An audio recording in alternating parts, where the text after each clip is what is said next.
Balkrishna Renke sir also joined. Namaskar sir, welcome sir to the webinar. आप सुन पा रहे हो? सर मैं सुन पा रहा हूँ और आपको भी शायद मेरा सुनाई दे रहा होगा मेरा आवाज।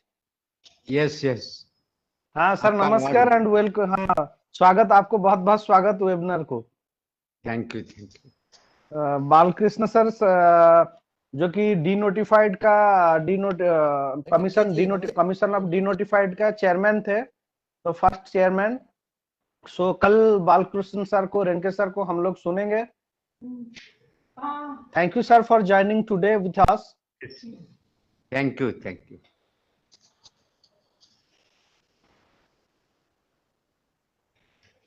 नमस्कार रेंके जी। Abhishekta madam, did our director join? Director sir join?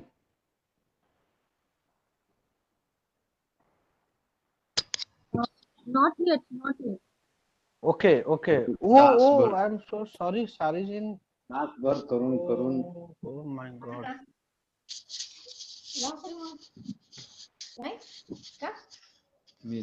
So shall we start? Director will not be joining. Yes sir.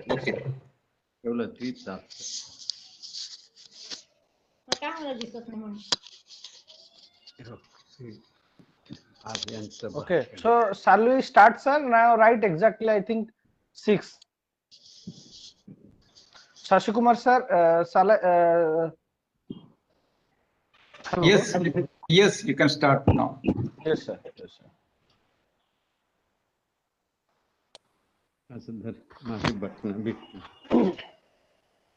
Please turn on your video, please.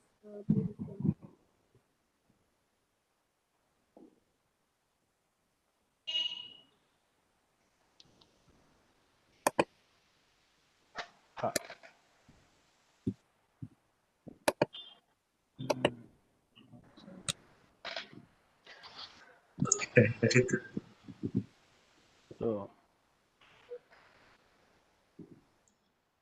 सभी को मेरा प्रणाम। A warm welcome to everybody and regards to everybody. So myself, Dr. Piyush Ranjan Sahu. Dr. Piyush, I'm an anthropologist in Anthropological Survey of India, which is a premier research institution under Government of India, Ministry of Culture, and I'm heading the sub-regional center Jagdalpur in Chhattisgarh. So, and with us today, first I will give you a little bit introduction about our guest and the panelist, and then I will go to give you a brief idea about the seminar. So then we'll start this webinar. So a warm welcome again to everybody. Respected, I'm seeing that there are scholars, professors, and assistant professors, PhD scholars, lawyers. Some of my respected judges are there. 1-2 judges are there from Odisha. They have joined, and some BDOs, block development officers are there from Maharashtra, from Odisha, and sir, one IS officer also joined. Then few people and many scholars have joined. So everybody, namaskar sabhi ko fir se, or again a warm welcome to this webinar. This webinar is on denotified nomadic and semi-nomadic communities of India. Today our guest Professor C. Prasad sir is there, and before start the webinar, I would like to give you a little few messages. That is, our honorable director was unable to join with us because just I got the message he was in ICU. So we are extremely sorry, sir, and I think ill health, and we wish his speedy recovery. So, respected director sir, honorable director sir, and with us today Dr. M. Sasikumar, who is the Deputy Director of our Anthropological Survey of India.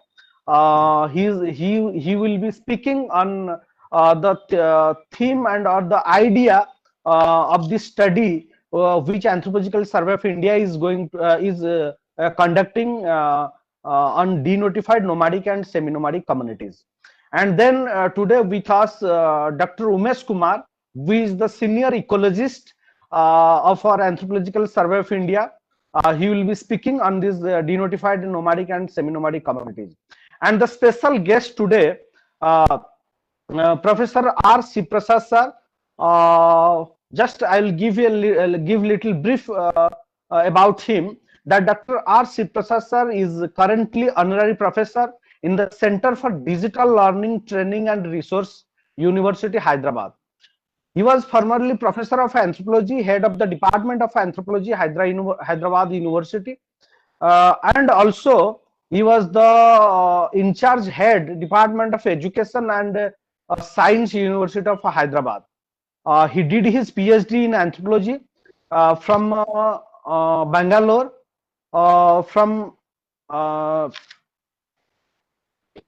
anthropology from Bangalore, under the supervision of late Professor M.N. Srinivas. You know everybody, M.N. Srinivas is a legendary, is a well-known figure in world in sociology, and the village Rampura he has studied, and remembering village also, and a legendary scholar is today with us.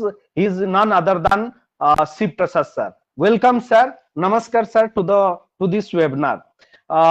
He undertook more than 25 research projects, multidisciplinary natures, both national and international agencies in the area of education, irrigation, forestry, rural, tribal development, agriculture, and public health. He also undertook several constituency projects for various research institution organization, including multilateral organizations like DFID, the World Bank, DANIDA, SIDA, UNDP, etc. He conducted many training programs for former NGOs as well as research professionals. He worked as a member of two Danish mission in Karnataka in 1989. So again, he organized and attended a large of seminars, recently webinars and international conferences, and he edited volumes and anthropologies, besides publishing edited books jointly. He served or continued to serve on the academic bodies of different research institutions like NIRD, National Institute of Rural Development in Hyderabad, then SES, then TIS, Tata Institute of Social Sciences, etc. And also was one of the committee of the Ministry of Rural Development, Government of India. He was a core committee member for India EU project E-Equal, presently associated with Erasmus project Inotal Kol Semeka project, University of Social Responsibility project undertaking jointly with UEA and UKIBC by University of Hyderabad. Also actively associated with UNESCO IFAP program. He guided many scholars, PhD scholars, approximately more than 10, and approximately MPhil more than 22 students.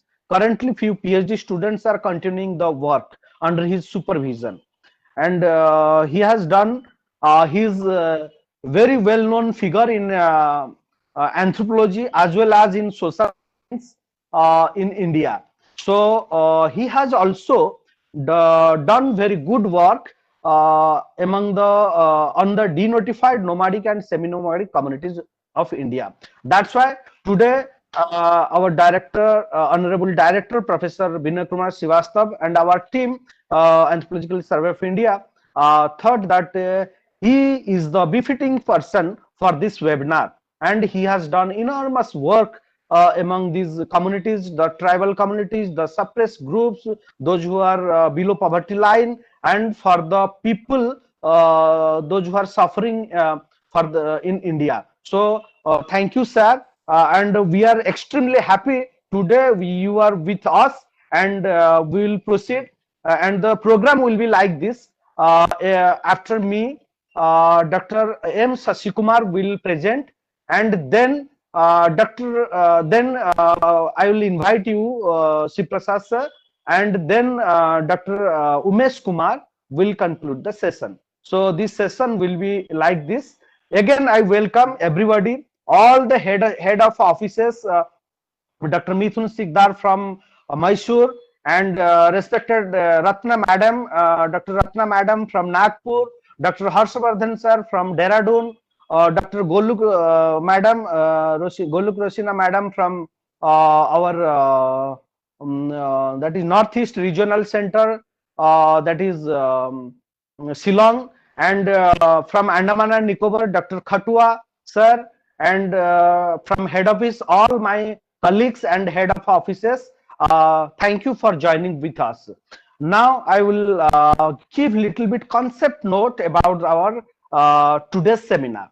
So it is a wonderful seminar, webinar, that is denotified nomadic and semi-nomadic communities of India.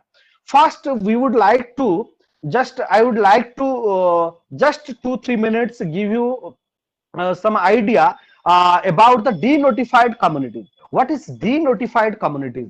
Our speakers will give you a very good what is called enlight you very nicely about the denotified nomadic and semi-nomadic community. Before that, I would like to give little bit idea about the denotified communities. When British came to India, they enter in many places. Really, I would like to request that please switch off your microphone, that by which people can, that participant can easily listen the voice very clearly. So thank you. Thank you all. What is denotified communities? When British enter to India, they enter in every pockets of India. They try to enter. So it will take lot time.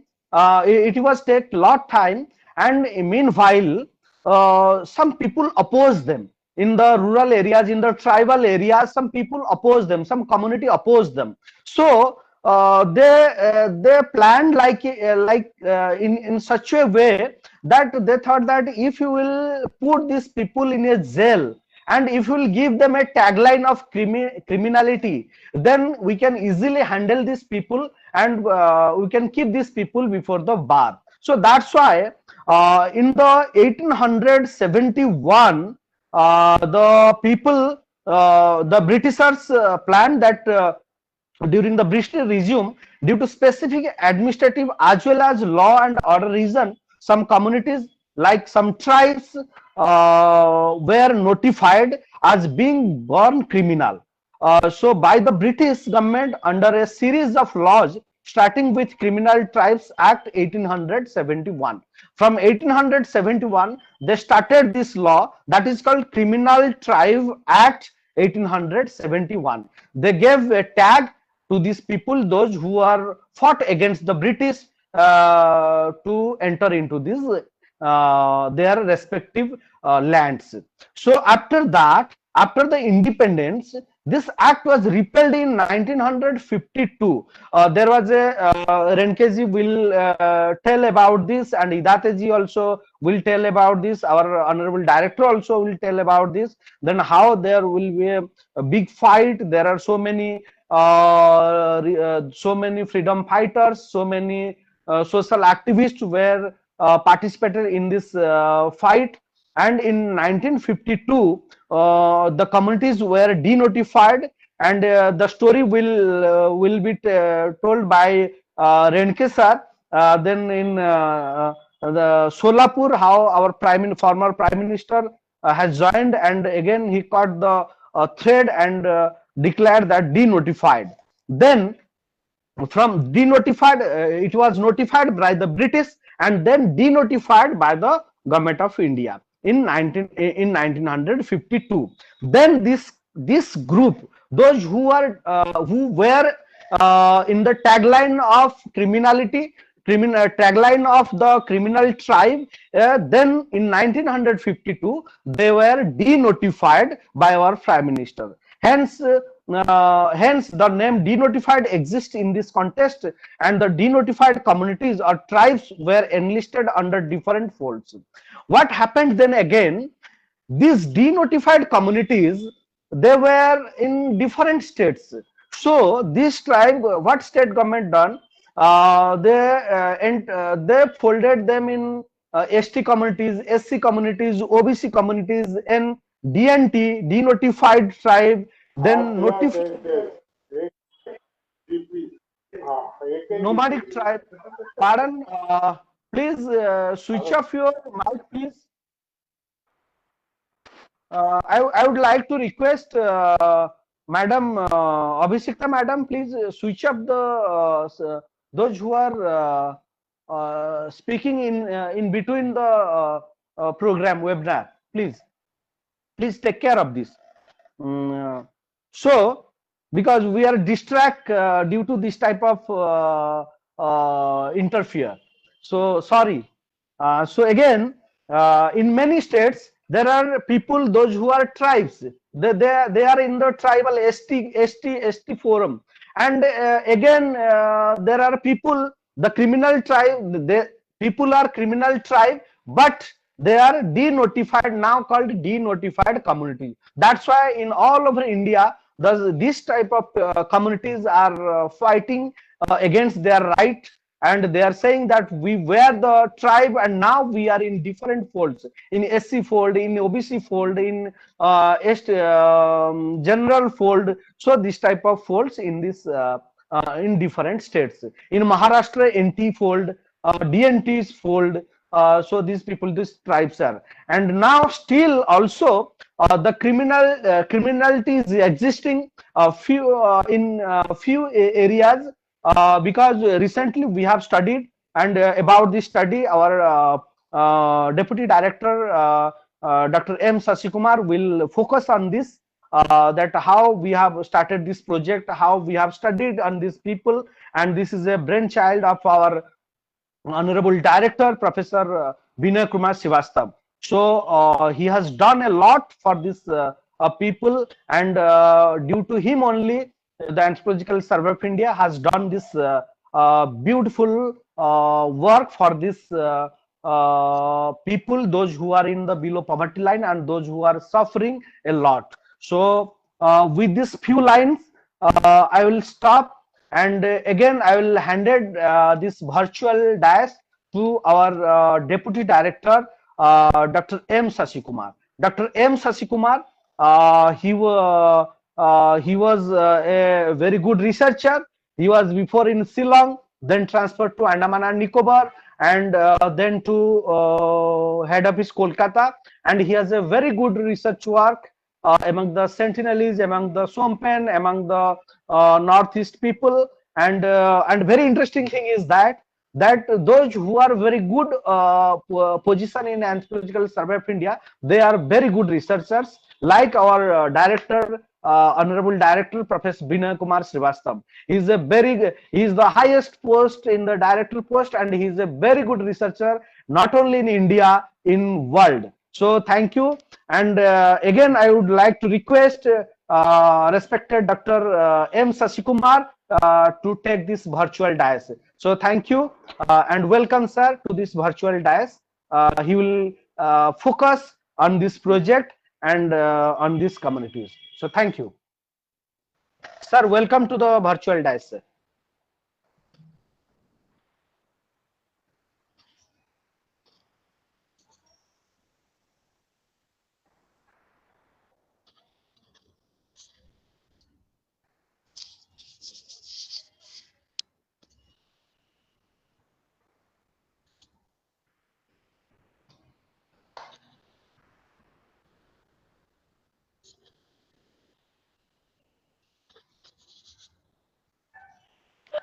the kind. Sir, your voice is not audible, sir. Unmute the mic, sir. Yes, sir. Yes, now it's audible.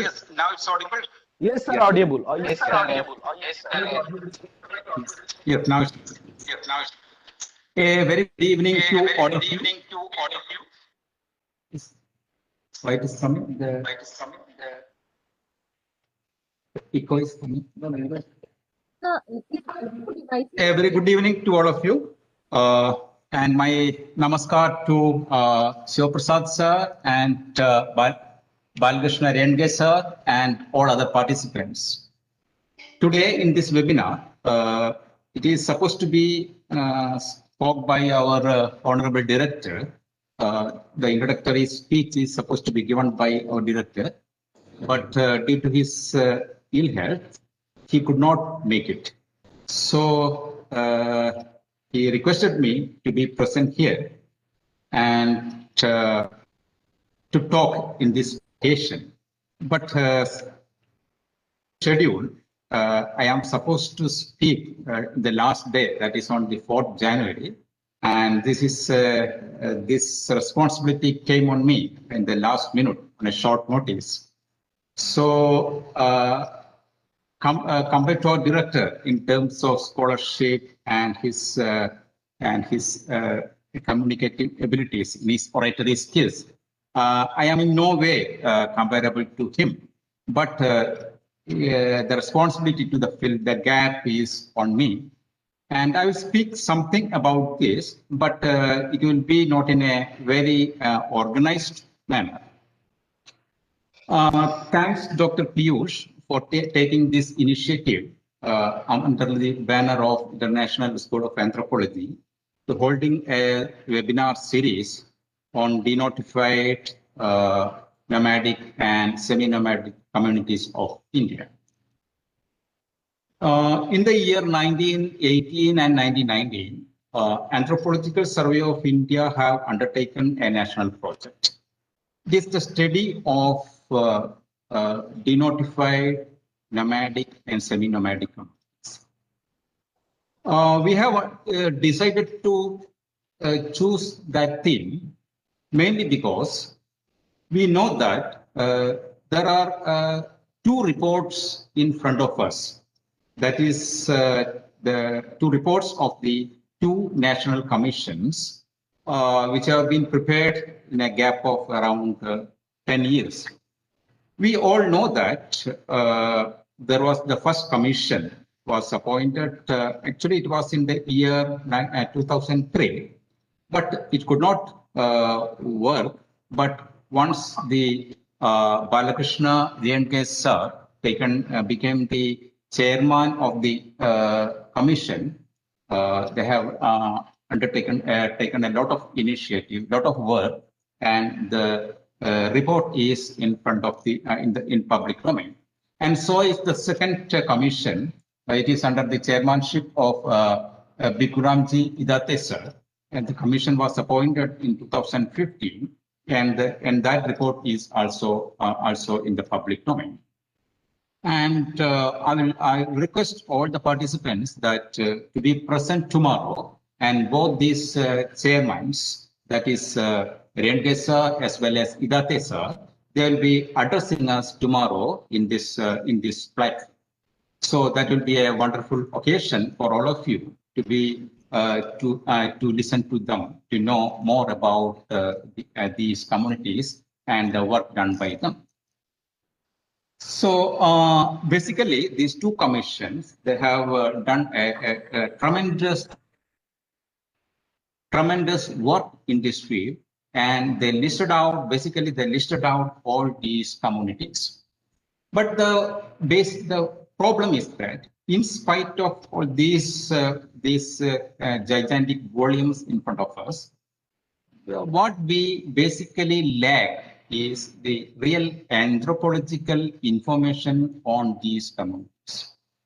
So we have a list of communities. There are This meeting is being recorded.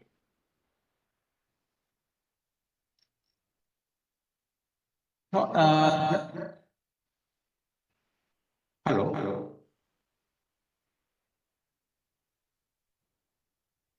So there is a these two reports are in front of us.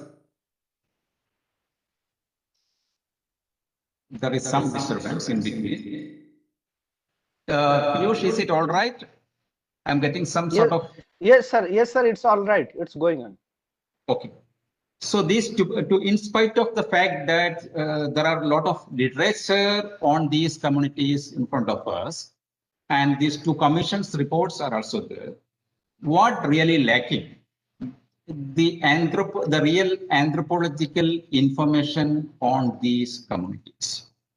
So we decided to on individual communities. That information, there are sporadic information, there are sporadic studies by different scholars, different institutions, but there is no a codified, a holistic information is not available on these communities, and many of these state governments are unaware of these communities, which are listed in the respective states, but they are unaware of these communities, where these communities really are. Where are they? Where are they? See, supposed to be, according to some estimate, their population is around to be 60 million. But where are these communities and where are these people? This is the basic question in front of us. So, Anthropological Survey of India decided to undertake this study to give more inputs in this field. Meanwhile, the apex policy-making organization of the country, Niti Aayog, they were also working in this background, in this line. They were also in search of real anthropological information on these communities. So finally, in consultation with the Niti Aayog, there was a few meetings with the Niti Aayog, and in consultation with Niti Aayog entrusted us the study of about 62 communities at the first phase. So I will come to that and come to these reports at a later stage. And that was the background we undertaken such a massive project. Then then I will come to who are these people. Who are these denotified communities? Who are these nomadic communities? Who are these people? So in his introductory talk, Piyush has given the background information. The history goes back to the 1871 Criminal Tribes Act passed by the British administration. So before the advent of the British, so the British thought that before their coming to India, India was really a country empty of law. And Sir Henry Maine, he was also quoted that Henry Maine was the law member of the Viceroy's Council at that point of time, and they believed that the India as a country is empty of law, and in actuality there was no need of any law because the religion and the tradition will fill the gap of emptiness of law. So the British were trying to control and rule the people of India. A series of enactments. And one of the most infamous enactment the British have ever enacted in India is perhaps the 1871 Criminal Tribes Act. According to this enactment, according to this act, criminality was considered as the hereditary characteristics of several millions of people belonging to specific categories. And especially those who are the nomadic and semi-nomadic communities and who have no regular source of livelihood. Hence, criminality was made with the passing of this act. Criminality was made as a hereditary characteristics of certain groups of people of India. This was the basic background of this act. And it was passed in the year 1871. When it was passed, it was applicable only to the central provinces. And in the year 1976, it extended to the, with an amendment, it has extended to the Bengal area as well. And further in 1911, it extended to the Madras presidency as well. By 1911, it has extended more or less to the entire country. The Act says a criminal tribe was a gang, tribe, or class of people addicted to the systematic commission of non-bailable offences and with reason to believe a local government could notify using the local gazette that an entire tribe, gang, or class of people were criminals. So this was the basic theme of the Criminal Tribe Act of 1871, and the British government used exploratory ways like gazetteers, surveys, and they even used the anthropological and anthropometric methodologies to identify these communities and group them and label them as the criminal tribe. But what was the real motive behind this passing of such an enactment in India? So, as I told earlier, as it is as a repressive procedure to control and rule the Indian people, and basically from the history, we can see that there are two basic things. One is political, and another is economic. So politically, they wanted to segregate. They wanted to keep many of these communities from the possible political infection.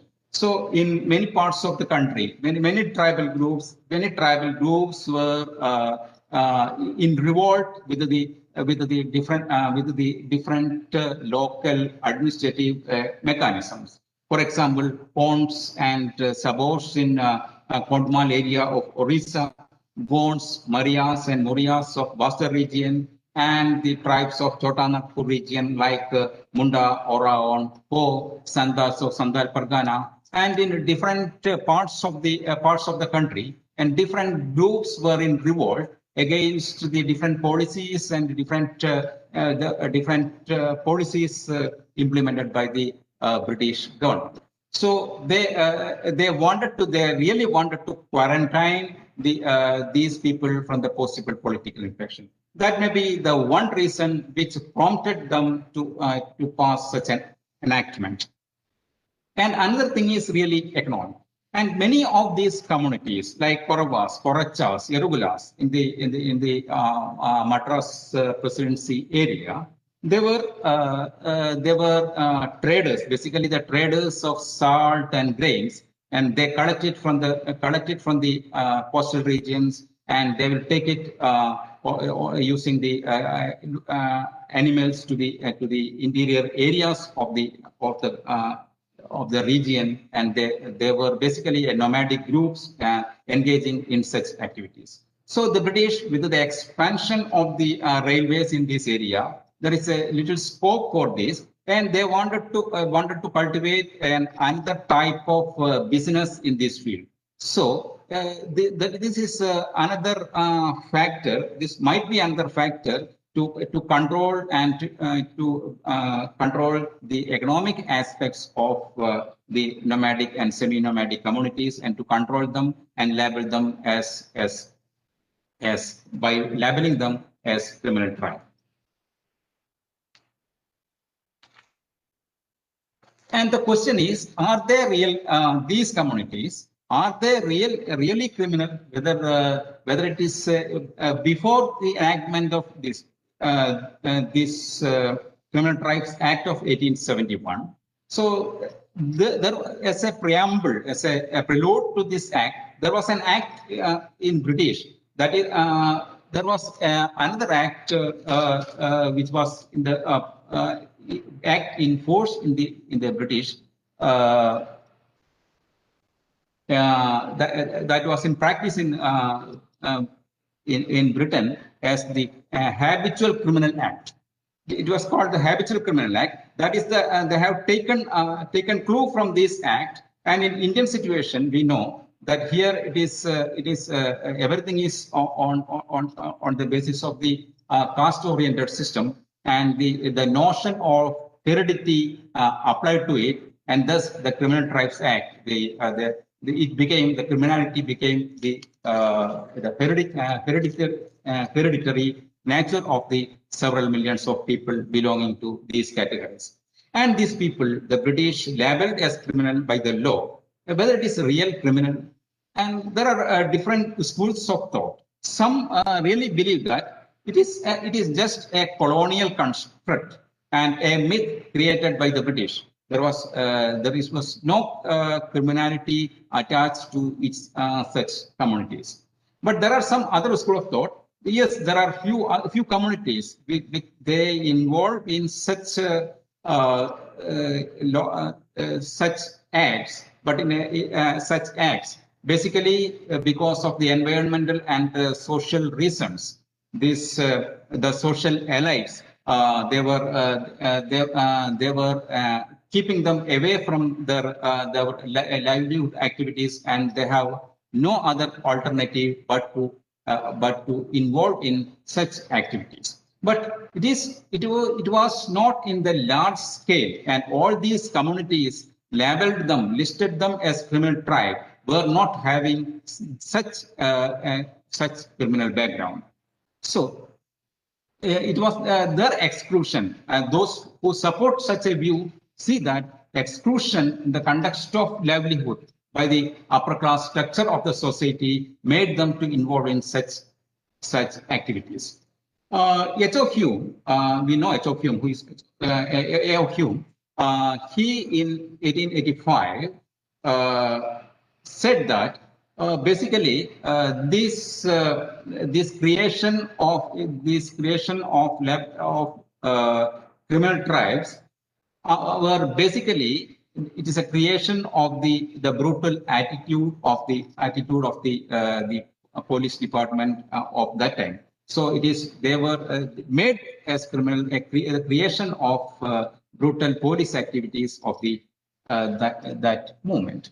As per this act, the movement of members of these communities were their movements within the territory have to report to the local police station. And if they are moving without informing the local police station, they can be summarily arrested without even a warrant, and it's a crime. It's a crime that it deserves as 3 years of rigorous imprisonment. So, with the enactment of this act, the 1871 Criminal Tribes Act, these communities, their movements were strictly restricted, and even the local police can file a case and file and arrest them without even a warrant, and they can be punished with 3 years of rigorous imprisonment. And the British, especially in the Madras provinces, there were made many settlements. The settlements were made in order to civilize them. It was an act of and it has been mostly under the missionary group of Salvation Army, and they adopted a policy of disciplining by the discipline. That was the approach they followed in these settlements. So in that way, even not only the British, even the mainstream people have perceptions and stereotypes that these people are really actually criminal tribes, and there was a bias, there was a stigma against these communities because they were included in this list. And for example, there was a committee constituted in the year 1939, and it was constituted by the popular Congress government. It was of the Bombay Presidency, and they constituted a committee. And even that committee observed that these enactments were made in order to safeguard the rights of society against the antisocial activities of these groups of people. So that was the bias. Even those who are in the mainstream of the Indian population have been strongly believed that these enactments are to safeguard the rights of the other population from the activities from the actions of these communities. So in 1947, when India became independent, according to some sources, there were 128 communities. I'm not telling the tribes because there are the denotified tribes included, not only the tribes, and many other communities also have been included. And we usually call the denotified communities, and belonging and comprising about 3.5 million people. Today, and many other sources, according to many sources, it is around 60 million people. In the year 1949, when India became independent, these people were in the settlements and were not. They were in the settlements, not having the benefits of the freedom.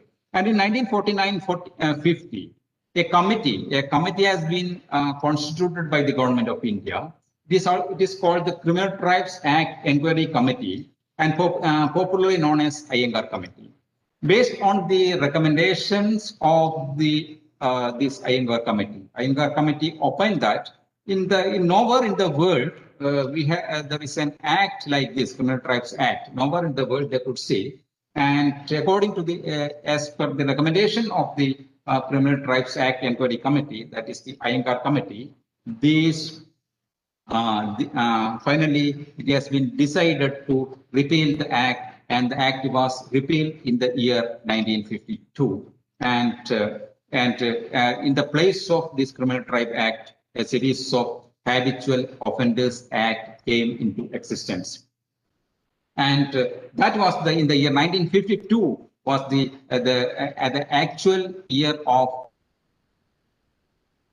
for these groups of people. And there was reports that in many parts of many settlements where these people were kept, they came out breaking the wires of their settlement and enjoyed the air of freedom. But with the repealing of this act, only the legal status has been changed. The legal status as the criminal tribe has been changed, but the social stigma attached to it still continued, and it is continuing in one way or the other. And coming back to the Idate Commission report, because that is the latest report which is available in front of us. So the objectives of Idate Commission report, it is entirely, it has a different mandate. It's not to study them, but the mandate is to, for the first objective is to prepare a state-wise list of these communities, not only the denotified communities. When the act denotified in the year 1952, and all these communities which were once criminal tribes came to known as denotified communities, because the act, it was denotified. That is why the term denotified. And so is the nomadic and semi-nomadic communities, because mostly the communities who were listed in the criminal included in the Criminal Tribes Act were mostly the nomadic and semi-nomadic communities. So the second commission, a national commission, that is under the chairmanship of Idateji, one of the objective of this commission was to prepare a list of these communities, a state-wise list of these communities, and to find out which are these communities, who are these communities which are either included in one or the other list of the scheduled castes or scheduled tribes or OBC, and the communities which are not represented in either of the SC, ST or OBC list, and to make some suggestions for the development and many few other objectives were there. In this commission report, the commission divided these communities in eight lists.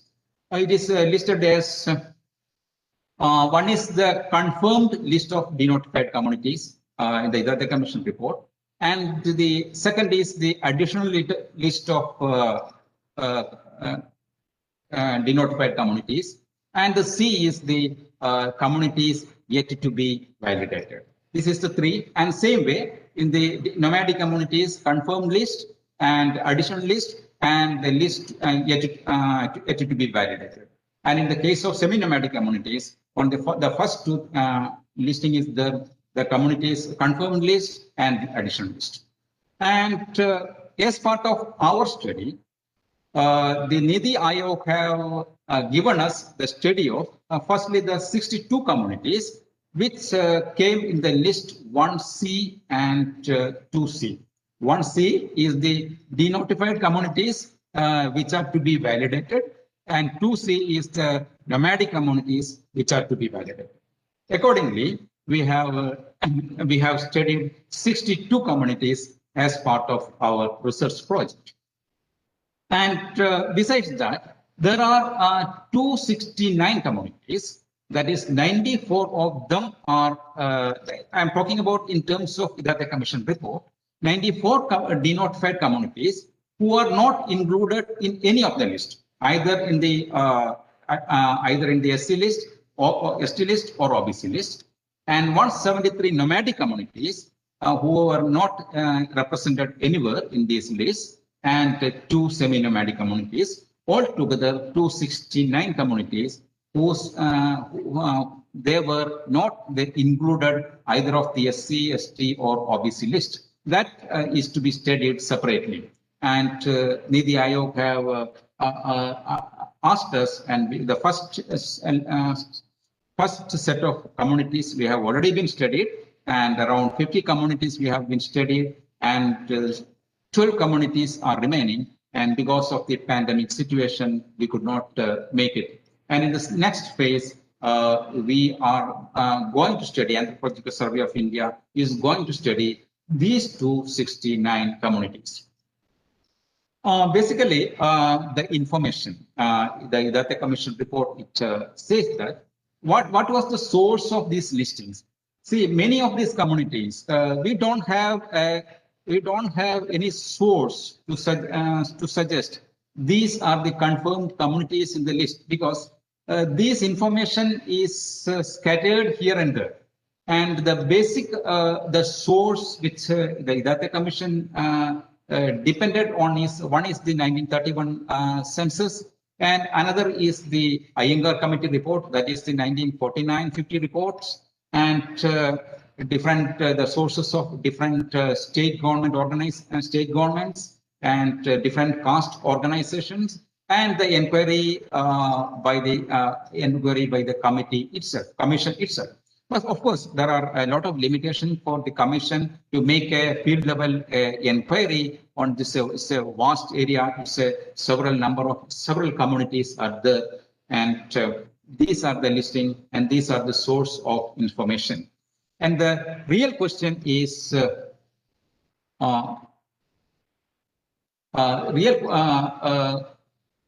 question is, where are these communities, and especially these communities? The real problem we faced in this connection, in the inquiry, is that, see, those communities and many of these communities are invisible. They are not visible. We don't know where they are.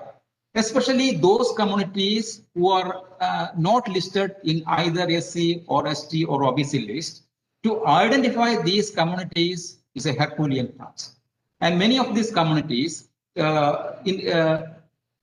have because of social stigma, because they are not getting any benefits. Being in SC list or ST list or OBC list, they will be getting at least certain constitutional benefits.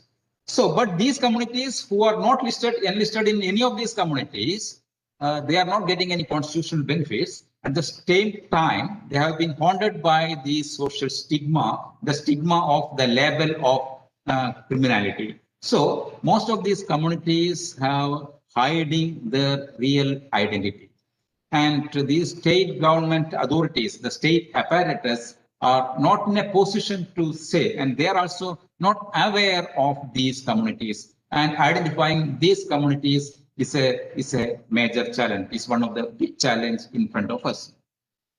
So, and there are some other communities in order to get the reservation benefits. So, one is they are hiding their identity because of the social stigma. And there are another group of communities, they are aligning themselves with some other communities, and either in their name or in their occupation, they are similar to some other communities. If the occupation is arms seeking, all the communities try to claim the social status of a particular community who is already in the either SC or ST OBC list, or those name is equivalent more or less similar. So in that way, the real identity is we are missing the real identity.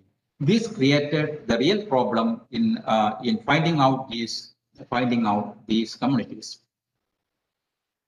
So here I will just I will finish it within 5-10 minutes, because we are eagerly waiting to listen to the the Shiva Prasad sir, and sir was also part of closely associated with one of these commission.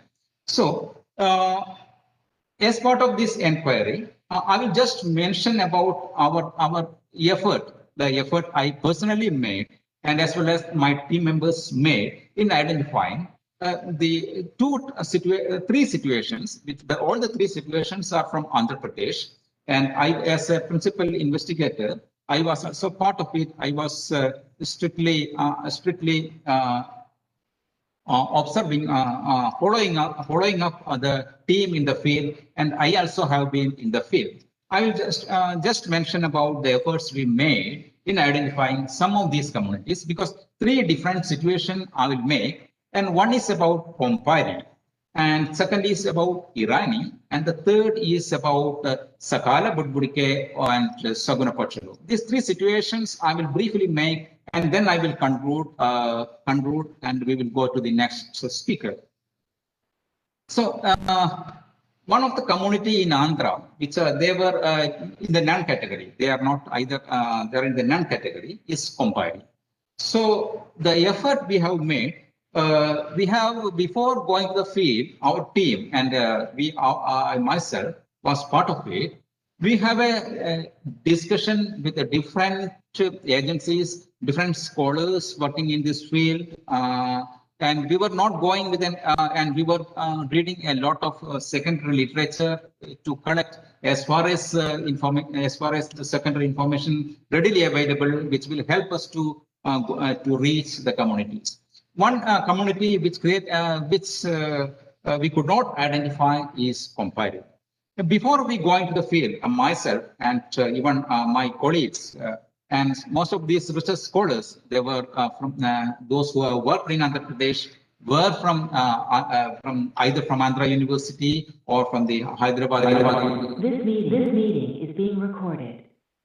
And in the Hyderabad University itself.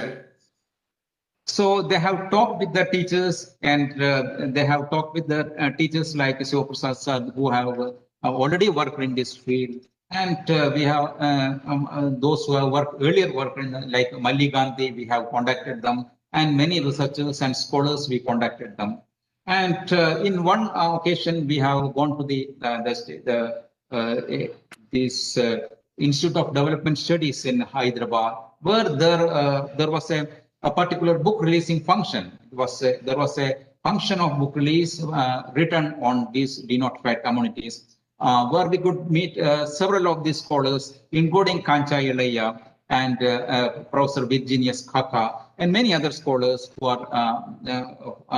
have contributed much in this field, who have worked in this field, especially in the tribal area. But we could not get any clue from them, these communities, about this particular community Kompari.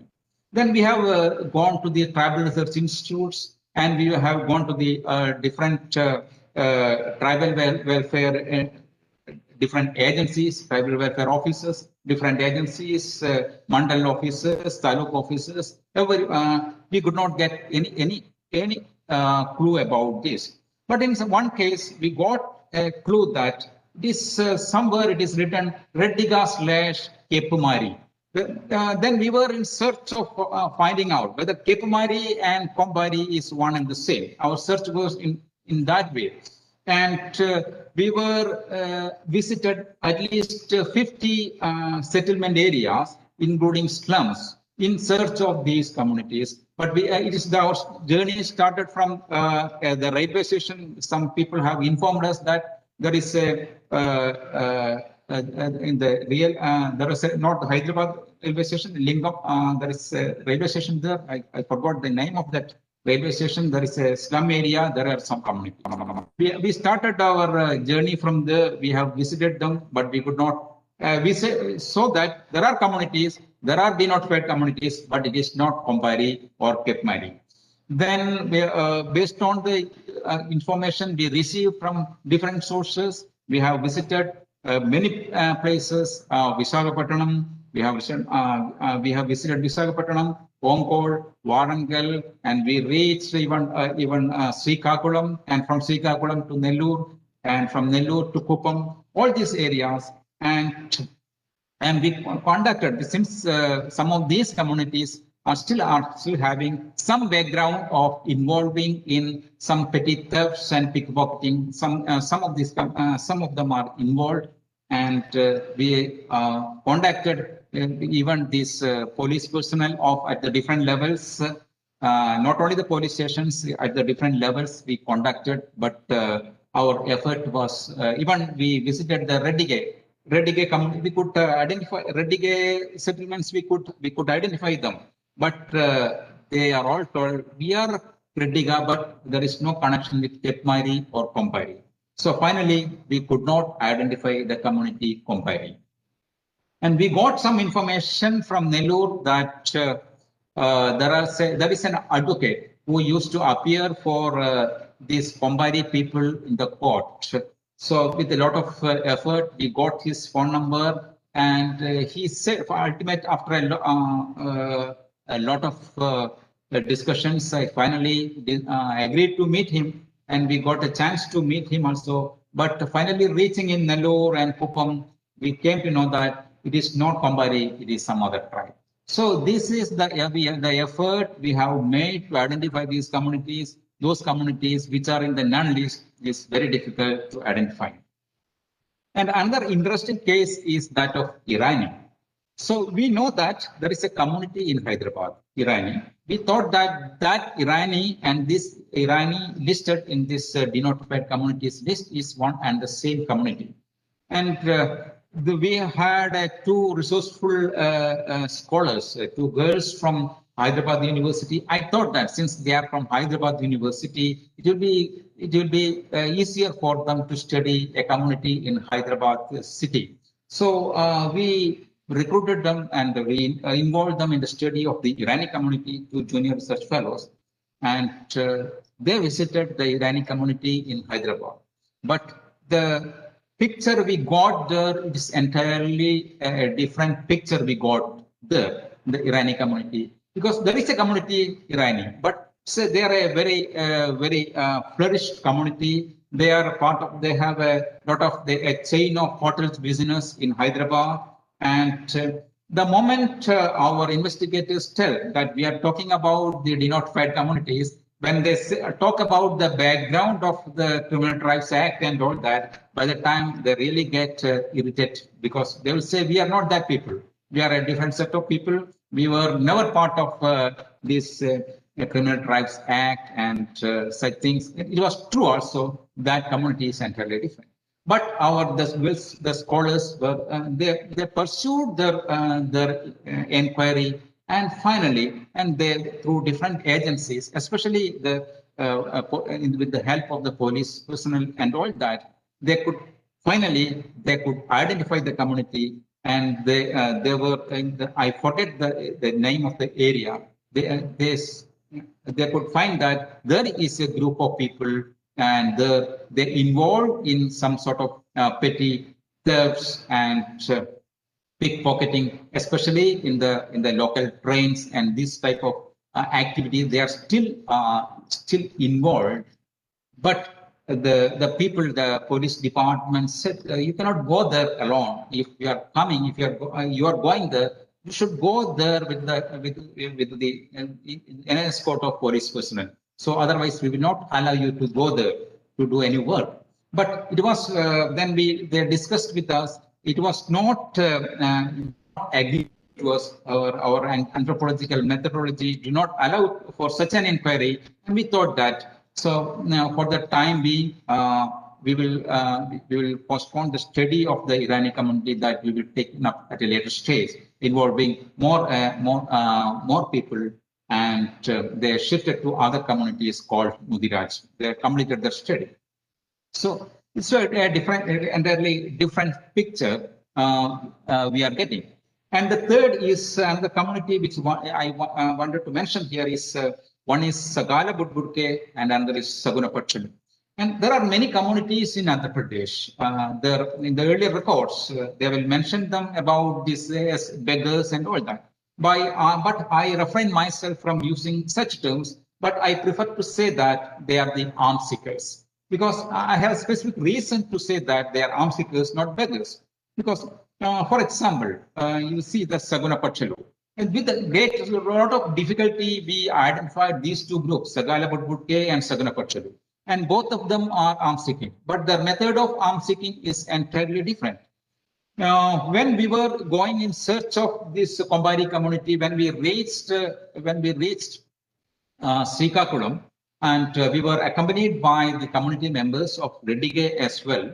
So we were going. I seen a set of people in a peculiar dress pattern, and with a long cap, with yellow dress, and with a branch of a particular tree in their hands.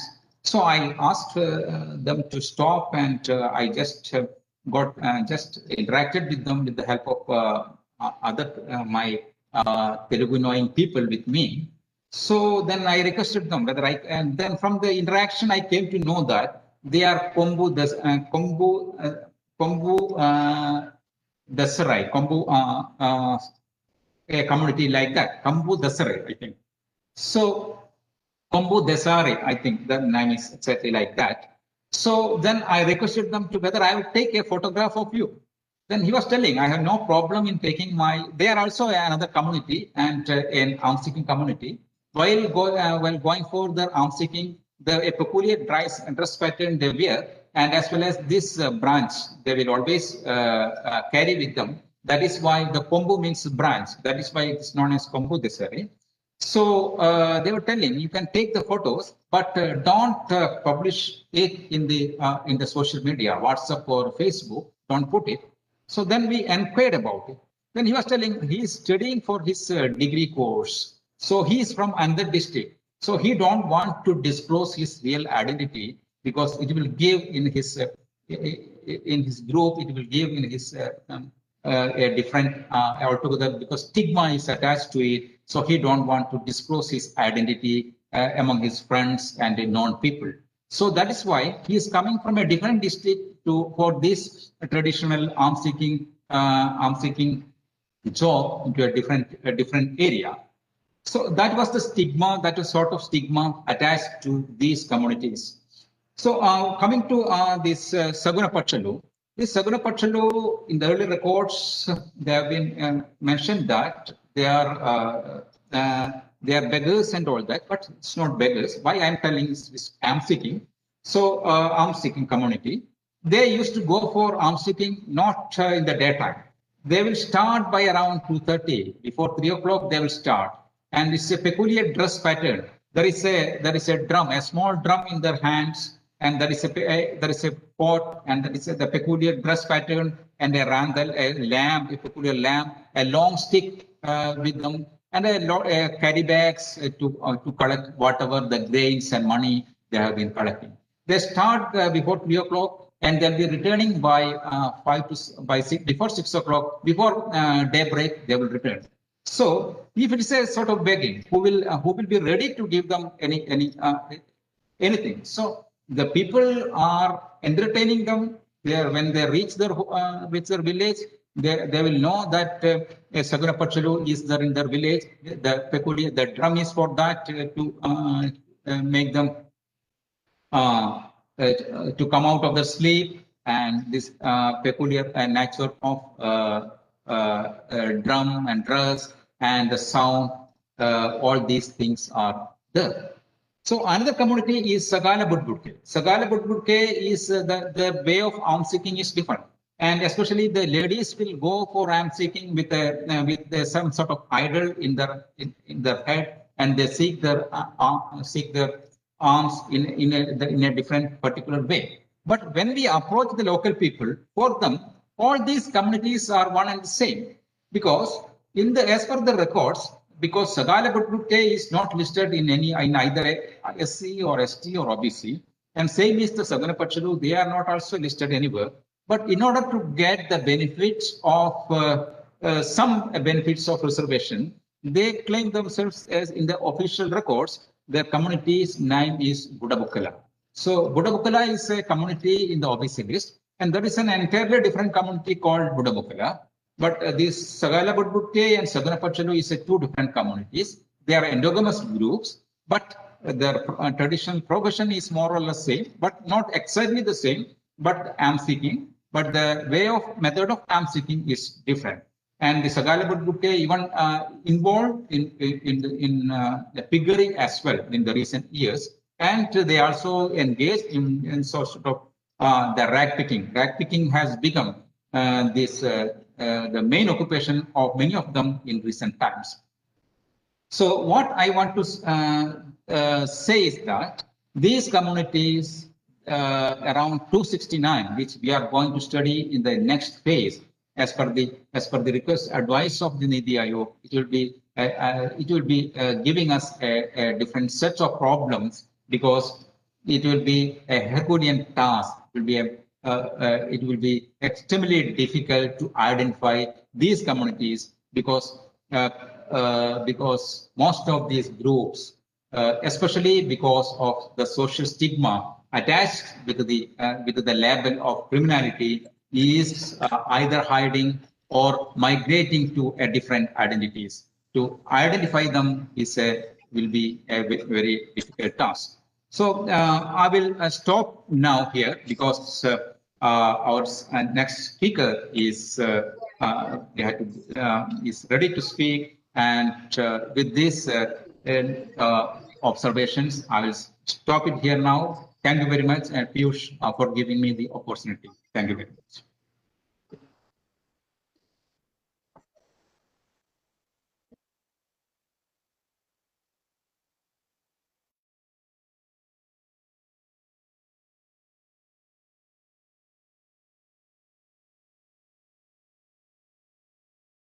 I'm logged.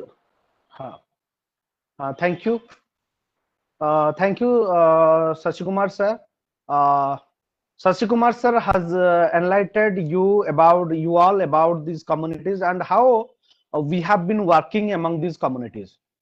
So, without losing any time, I would like to invite Sri Prasad sir, and exactly time is I think have to start in 7, just 7 minutes passed away.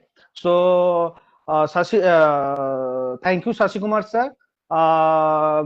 Many thanks for your enlightened lecture, and you have given very lucid idea about the study of our denotified nomadic and semi-nomadic communities.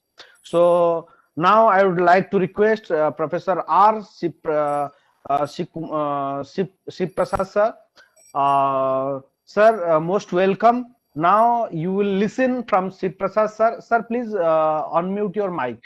Now you would listen Professor R. Siprasad sir, who was the professor in anthropology at Hyderabad University, and he's a very good scholar, well-known scholar in India. I already have said about you, sir. Most welcome, and please take this virtual dais for your talk. Thank you, sir. Thank you very much. Thank you, Dr. Piyush, and uh, also Dr. Sashi Kumar for thinking of having me to talk on the denotified nomadic and semi-nomadic communities in India. And I'm fortunate to be associated with both the commissions, both Renkeji's as well as Idataji's commissions. In fact, both commissions uh, uh, have been dealing with these communities. But one thing what we need to remember is, the British, when they tried to bring in the notifying the communities as criminal or the Criminal Rights Act, in fact, you must understand this was not something new to them, because the same set of things are dealt with the Roma. Roma are the communities who migrated from India because of various other these things. I worked on them. They have migrated to whole of Europe as well as to North America. And Roma, even today, are treated worse than the way they were treated the denotified during that period. In fact, even today there are a lot of scriptures on them.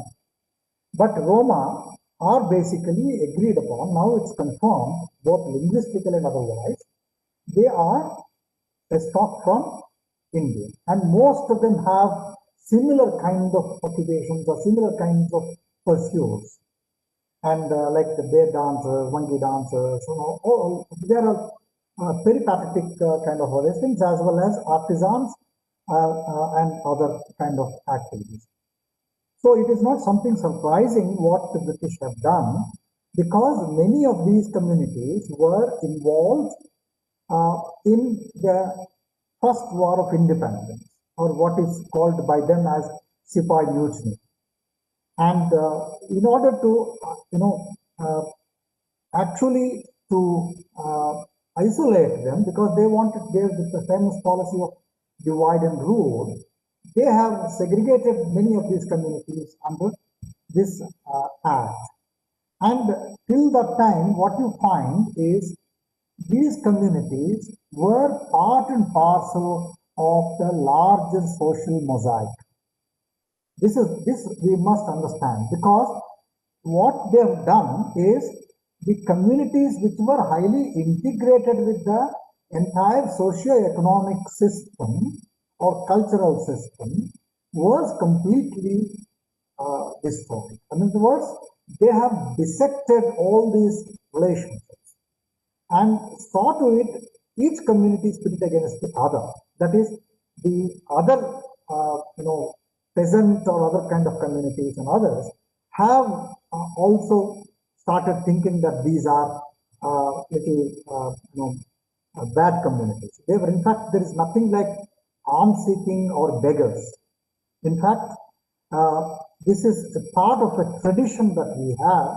Somebody renders certain kind of a service, either it is entertainment or soothsaying or whatever you have, and in return to them, they give some kind of a what you call, it's like almost like your traditional judgmani system arrangement. And this is where we need to understand the part of the historical background of the communities and part of the socio-cultural aspects of the communities, and the way the government policies, the laws, enactments, all this were implemented or worked out in order to segregate many of these communities. And we also need to understand the current situation, what kind of conditions they are in, and how the state apparatus tries to isolate these communities or tries to still under different acts like habitual. You see, you have removed the denotified, you have made them denotified by removing Criminal Rights Act, but simultaneously Habitual Offenders Act has been brought in, which means we have not changed virtually anything. We have, that is, governments have changed, but the colonial policies continue to rule. Or in other words, our mindset is still colonial. So we need to understand the state apparatus and other kinds of things, and we need to also understand how mainstream communities try to look at these communities, which was not the case earlier. And in other words, we need to understand the kind of problems that these communities encounter and what is it that we can do. In fact, I must tell here that when I was working for Mr. Venke's commission, and that was the time when I dragged Professor Srivastava into this, and he was the one who provided, because I requested him to write something on the definitions part of it, because most of the time it is the definitions which create problems for inclusion or exclusion of communities into lists. It is important because I have written a paper, it was I think 1987, 98, 1998 or 97, 98. And this was published in the Eastern Anthropologist, which was being edited by Professor Srivastava at the time. I wrote something on what's called is tribe a fiction. The reason why I chose that because the tribe definition is absolutely not done. Till one of the commissions has said that they've given those shyness and other kinds of things. But now, with the kind of development, with the kind of things that are happening, many of those definitions do not even apply, and many of the conditions that were there do not even apply.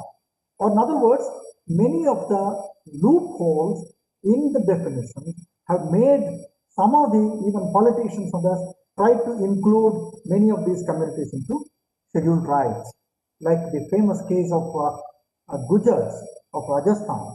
Even today it is burning because there are a large number of groups. Yes, similar things happened also in then combined Andhra Pradesh. 1975, when Mrs. Gandhi was in this thing, when it's contesting, and they have included the Lambada or Banjaras into scheduled tribes in Andhra Pradesh. It's a populist community because it's the vote politics that made many of the real tribal communities or real nomadic and semi-nomadic and other communities are the losers.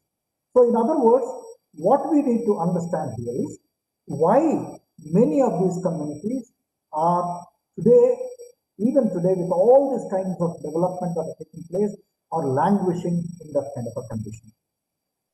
In other words, why majority communities still think like the British taught them to think. They think that, because I was in one of the things that I went to in Haryana when we were looking at this, and we went to one of the SP's office, and I met the members of the communities, and when they accompanied us to the SP's office, the SP started saying that these are all criminals. Why did you bring them here? I said, I did not bring them. They have come here just to talk to you, and also I want to talk to you. Because because you are supposed to decriminalize them. You are supposed to reform them. Instead, you are stigmatizing them. Then he said, yes, no, I understand, but because even the police acts and police training manuals, they all still do that. Even our army, these things also similar, because they know that there's a class a kind of attitude that I've taught. Because I know once I went to one of the army, what you call that, camps. It was Air Force training college, where one of my brother's classmates was there. He invited me for the passing of parade. Then he said, we are not supposed to go to certain class of theatres, or we are not supposed to attend to certain things. These are all, if I am caught, I will be given punishment. Now, this is the kind of a training that is inculcated both in the police and army and other things, that certain kind of areas you should not go, certain kinds of classes people should not get into. All these are taught to us. In other words, what we need to understand is, in India, multiculturalism, multilingualism was the rule of the law. People lived harmoniously. They never looked at others as somebody belonging to some tribe, somebody belonging to some religion, somebody belonging to some caste. Each one had a role, each one had a kind of identity. In fact, these communities, I would call them as a cultural mosaic.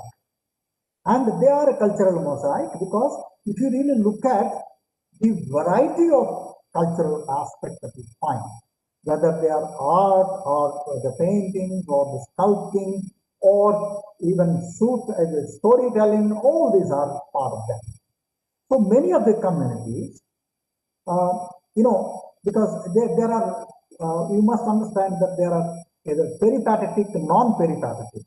Peripatetic communities are the ones which Shashi Kumar was partly talking about. Peripatetics are the different kind of nomads. They also, in fact, another thing that you must remember is all these communities, like even the caste communities, have their caste councils or have their tribal councils. And what you call customary law guides them. There are wonderful works done on them in Maharashtra, in Andhra Pradesh, and also elsewhere by different scholars.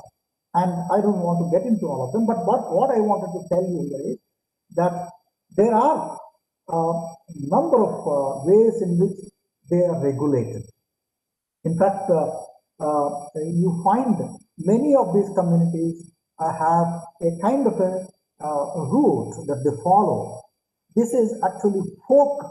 We have artificially divided them into states and other things, but basically they have folk boundaries. They don't have these kind of boundaries. For example, after the partition, many of the like Batawals or Gujars or many of them remained in Pakistan and India. And they used to, in fact, many of them, they used to migrate up to even Adilabad and other borders. And in other words, these are the communities, pastoral communities. The pastoral communities are welcomed in the villages. And they were not considered as somebody aliens, because they were useful in making the land fertile, because they used to park their cattle and tend them, and for which they are paid. In fact, I still remember, even during my childhood and till my college days, I used to see many of these communities, like in the Konars of Tamil Nadu and also in many other parts of the country, Goa and many others. And why I'm saying this is that these are all completely entrenched into the social fabric or cultural fabric of India. And they were pursuing different livelihoods. Each one is a livelihood. It's not begging or it's not alms seeking. They are doing some service and then getting in return some kind of a payment, whether they could be in cash or they could be in terms of time, grains and other kinds of things. Because some of them, during certain seasons they come. For example, you might notice in many parts of South India that during Sankranti time, the people come with Gandiredlu Vandlu, and we could call them different names, and they come and bless the houses and say that you must flourish and all that, for which they're paid. And it is not begging. This is what British made and begged, and we have fallen to the trap. Majority community thinks them as arms seekers. If that is the case, traditionally the Brahmins used to also beg. Was it called begging? This is never considered as begging. So let me not drag you to many of these discussions, because this is one thing we must remember. This kind of a stigmatization started with the British because they did that with Roma, and even today Roma suffer. And there are people who are working in France, and I know I'm in liaison with them, working with them. So in fact, what we need to look at here is there used to be symbiotic relationship of these communities, many of the peripatetic as well as nomadic communities. They were also bracketed into denotified criminal tribes under that, because British, one thing you must remember, or most Europeans do not like the mobile communities. They always wanted people to be sedentary. They have done this also with the Toda of Nilgiris. And you know what is happening in the entire belts. Many of these people are stigmatized, and many of these people they wanted to sedentarize. How can you do it? Because, for example, a hunter-gatherer doesn't know how to do cultivation. And you ask them, you must do cultivation and all that. What has happened? Even our forest departments do the same thing. Our forest department has not learned any lessons. I can give you a number of studies made by South African foresters who tried to show that their entire ideas of forestry are wrong. Because I work in the area of social forestry and forestry, and I know I can cite many studies on that. And I can even give you references of them. And the reason why I'm mentioning these, you see, for example, one Gujars, they do a kind of a lopping of the tree. And that lopping is good for the trees. And that is fed to the buffaloes. And the milk is very rich in fat and other things. And they were banned, they were removed with the Rajaji National Park, because our entire policy of the kind of reserves is really something we still continue with the British or European forestry, which is wrong. And that is the reason why we find many of these communities are segregated or isolated, and they try to be stigmatized. Or even they said, you must improvise. In fact, my student now is a faculty in the Department of Anthropology, Dr. Alok Pandey, worked on the one Gujar, and he traveled with them, and he tried to show how the government policies made them into more of religious and fundamentalists, which they were not. So what we must remember is there used to be very symbiotic kind of relationships with the rural and even urban communities with many of these people. And they were always considered as very important or valued, both in terms of socio-cultural and the economic aspects of the life of rural as well as urban India. In fact, in Hyderabad itself, you have a community called Pusala, and they are a large community located in some slums and small places. They have, in fact, many of them, because I made a study at the behest of Mr. Renke, because I went to Solapur and worked among some of the DNT and the nomadic communities on the self-help groups. It's a very interesting kind of study. It was published by an institute in Pakistan, because I attended a conference there. And there are also a large number of nomadic groups. They attended that. And they said, we must work jointly. Unfortunately, India and Pakistan cannot work. If I utter the word of Pakistan, I may be even crushed, which is very, very sad. People to people, they have no problem. It is only governments or the military and others have the problem. And that is aside. But what we need to look at is the factors that are responsible for making these communities either denigrated or devalued or totally marginal. So ones who were considered, in fact, some of them were considered by the Mughals and others, or even Maharajas, as some kind of ambassadors or some kind of jasus, who were collecting information and all that, like your RAW or other side ISI or CIA, or whatever they are. Because there is intelligence gathering is also used. These people are used. They are economically independent. They were always independent, and they were never surrendered to any kinds of kingdoms or any kind of rulers. So that is where, when the British tried to control them, they rebelled. And they sided with the Rajas and others who were giving them the freedom to work, freedom to live the way they were living. And the communities also allowed that. So what we need to understand is the historical processes are responsible for their socio-economic underdevelopment, denigration, and marginalization. So we need to also look at the entire gamut of issues now with the issues relating to human rights.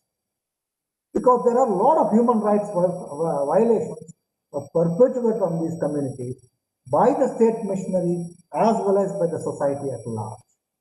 And whom can they complain if the state machinery colludes with them? Because I have known in some kind of a this thing they said. In fact, they said that why are you coming for this job? You have your own job. You go and do that. These are the kind of people, when they came to police and other kind of recruitment, the people were some of the youngsters who went for those jobs, they were ridiculed. What kind of system that we have? This is something shameful for us. That means we have not reformed our administrative people in terms of understanding our own people. These are the problems. So another thing that we need to remember is, we need to understand the livelihoods which were diverse at that time. Now, with the kinds of things that have happened, now it's only virtually only few livelihoods left. Many of these diverse livelihoods, even in agriculture for that matter, it used to accommodate large varieties of people, whether they are carpenters, or whether they are smiths, or whether they are nomads who can come and park their vehicles or park their animals, all that, or many others who are doing many other jobs which are essential for the agriculture. Now that kind of agriculture is gone, because today agriculture means only irrigated agriculture. And we all know what happened to the traditional organic agriculture. That's all destroyed. Similarly, when the tribals or even some of the other nomadic groups were practicing the shifting cultivation, in fact, shifting cultivation per se was not bad for the environment. In fact, it's good for the environment. It was established in many other studies abroad and elsewhere, and also in India. Why I'm saying this is, we must understand that we have tried to emulate the development, emulate the knowledge of the Westerners. That is what made us to be what we are, and made us to follow the wrong path of knowledge. We have a very rich knowledge. That knowledge can be utilized to harness environment, to protect and to conserve.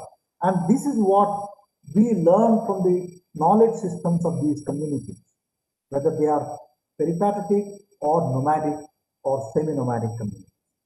So what is important for us is, we need to harness the strength of these communities in different ways, like in terms of in arts, in sports, in livestock breeding, or in ethnomedicine, or whatever you have.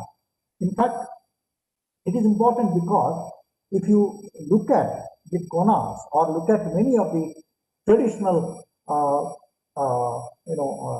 traditional pastoral communities, they were excellent breeders, and there are many stocks of our cattle are almost gone. In fact, the famous Ongole breed of Andhra Pradesh is available in Brazil, not in Andhra Pradesh now. Similarly, many good breeds in Odisha, good breeds in Karnataka, or in Tamil Nadu, or in Bengal and other places, they're all gone. Similarly, with many varieties of our crops, all these are known to many of these people.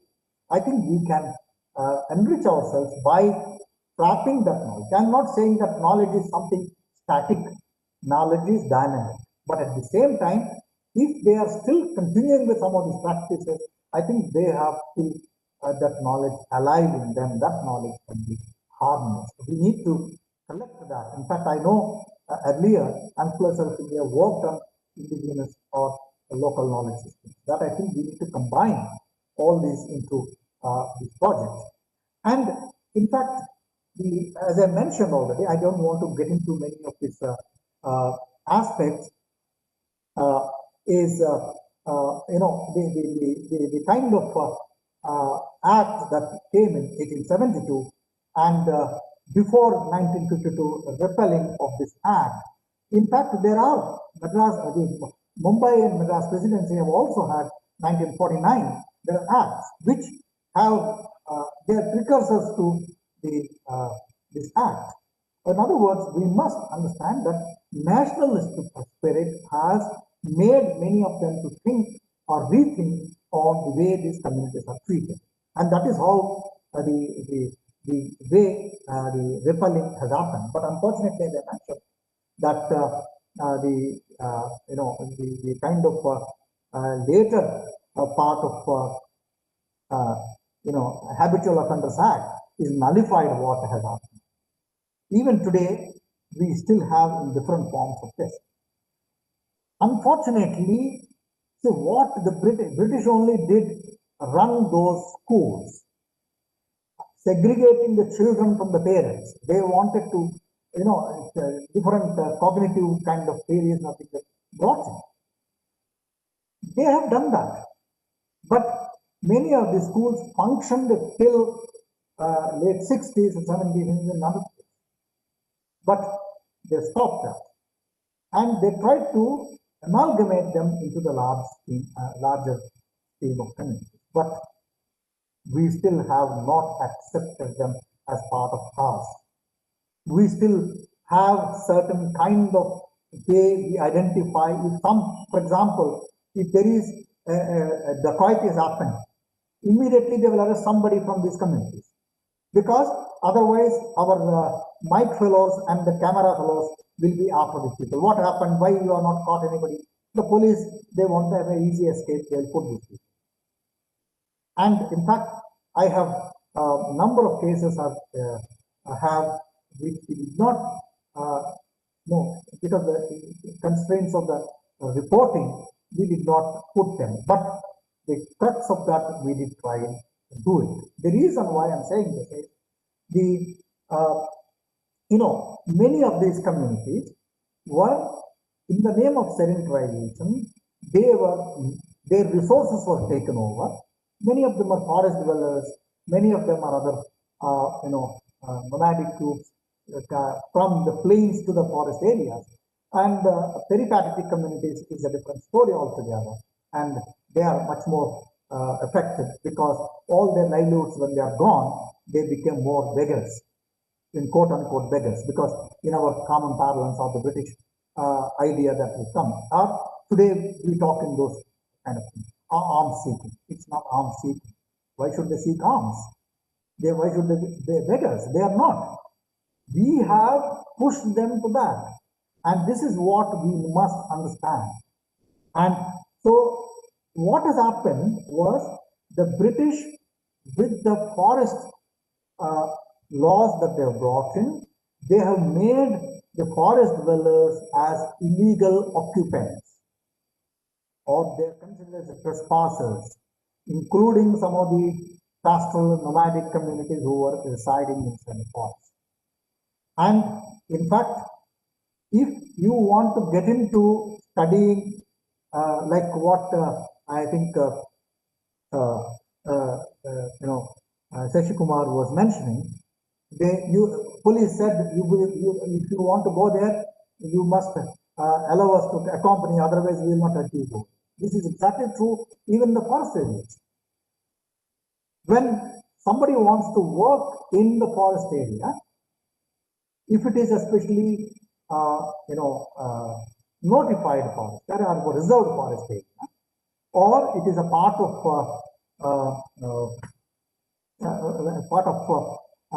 any sanctuary, then you need a permission from the conservator of forest, the chief conservator of forest. And they refuse permission because, in fact, this has happened with Dr. Lok, who can testify this, because when he wanted to go, they said we cannot enter into, because the reason they have given is very interesting. They said if we allow you and give a letter for you to work there, and that means we are accepting these communities as not trespassers. What a logic that has. That means if a researcher is given permission, that means that can be used as an alibi to claim the status of this thing, which they were. They were not trespassers, they were original dwellers. But including our Forest Dwellers Act has not really done any great service. That means there are studies on that, I don't want to get into that. But then what has happened was, what the British have done is, in the eminent domain principle or the public interest, whose public we don't know. Even today, many of the tribal areas the lands are taken over for mining and other kinds of things. Again, the many acts are being diluted because in the interest of ease of business. Whose business are we talking? So, in the garb of public interest, the resources of these communities were taken away through enactments of different laws. I don't want to go into many of them because of the paucity of time, because I don't want to make people to lose their dinners, and because already it is 7:40. So what I wanted to further tell you is, many of these communities, when they're depending on the forests and village common pool resources. Now many of the common pool resources are gone, or what we call commons. And therefore, if they get into any of these areas, you consider them as, because if you look at, for example, if there is a village tank, if the village tank slowly is buried and debris is filled, it becomes a real estate. And that land, that pond which was there was meeting the needs of many people, like the fishermen or people, cattle dwellers or cattle raisers. They were using that for also for irrigation of the lands. They were using it. All these are gone. So once the resource is taken over, that means their livelihoods are also destroyed. So enactments of laws, all these have, that is including once the commons are destroyed, and many of them have lost their means of livelihood. And they become, therefore, resourceless and homeless or addressless. Because you cannot ask a nomad to prove that he's an Indian. He cannot do that, because he is migrant. He doesn't have a permanent this thing. That is the way of life. We must recognize that. And if we say that we have to produce a kind of evidence that you are Indian, I think that is ridiculous. And this is what is the problem today.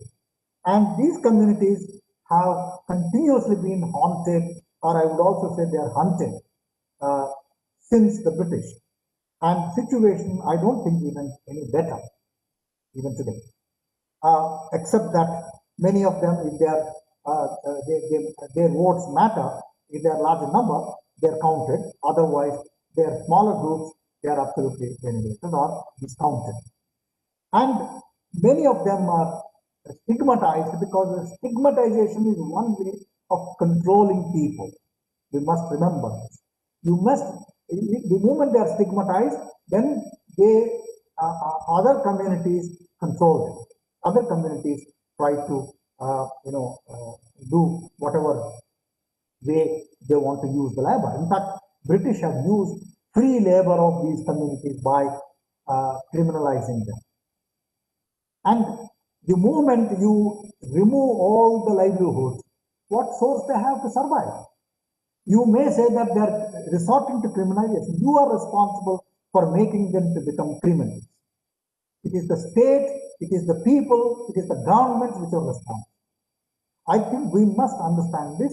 So if you want to decriminalize them, you need to follow different ways of different kinds of laws, different strategies that we need to do that.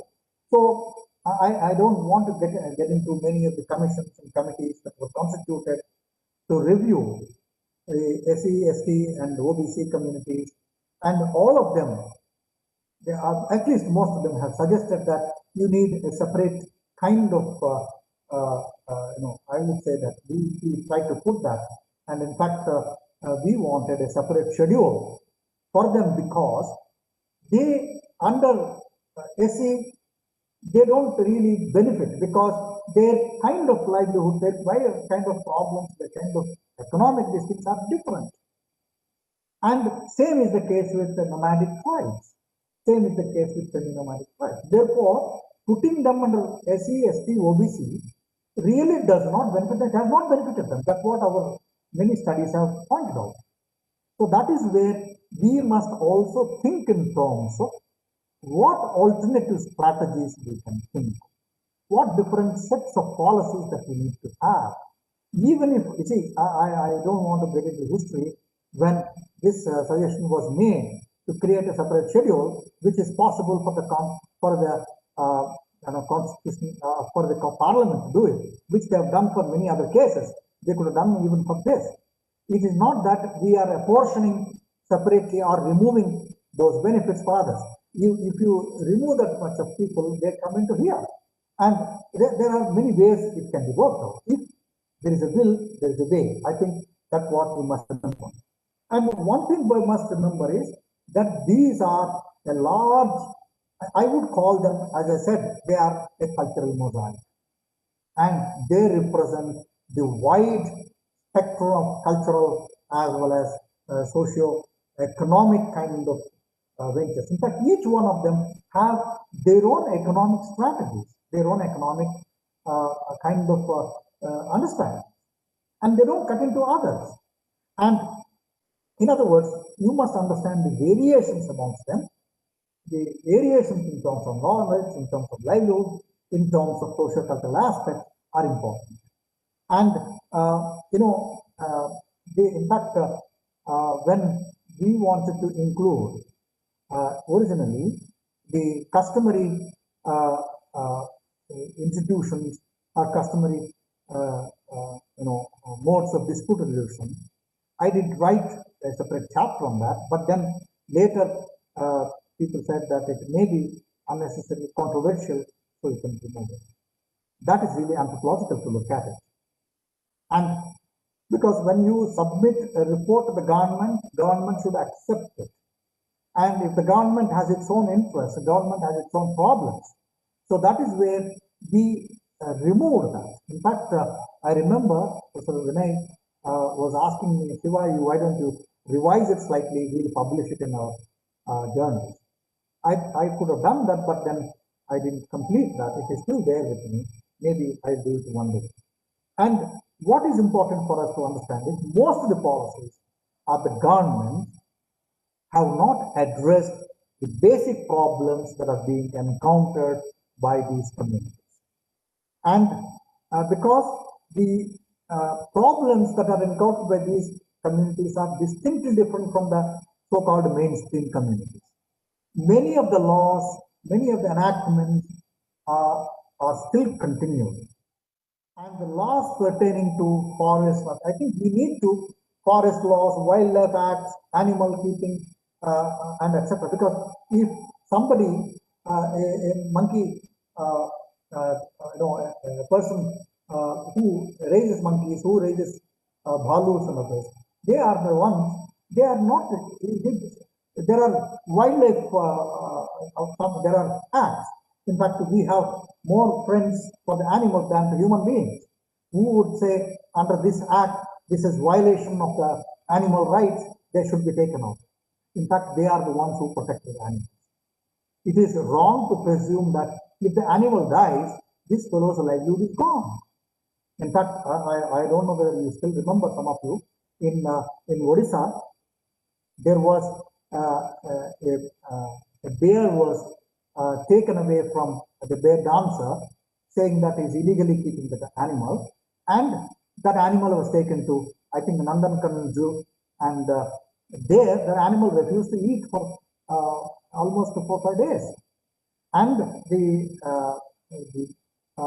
person who is taking care of the animal, he said, maybe you bring in that person who used to feed her. And when they brought that person, it hugged that person, and then that means the animal understood the human who is considering him as a kind of person, because both livelihoods are dependent on each other. And we must understand this, and we cannot think in terms of separate laws for animals, separate laws, because we need to look at how the animals are intertwined with.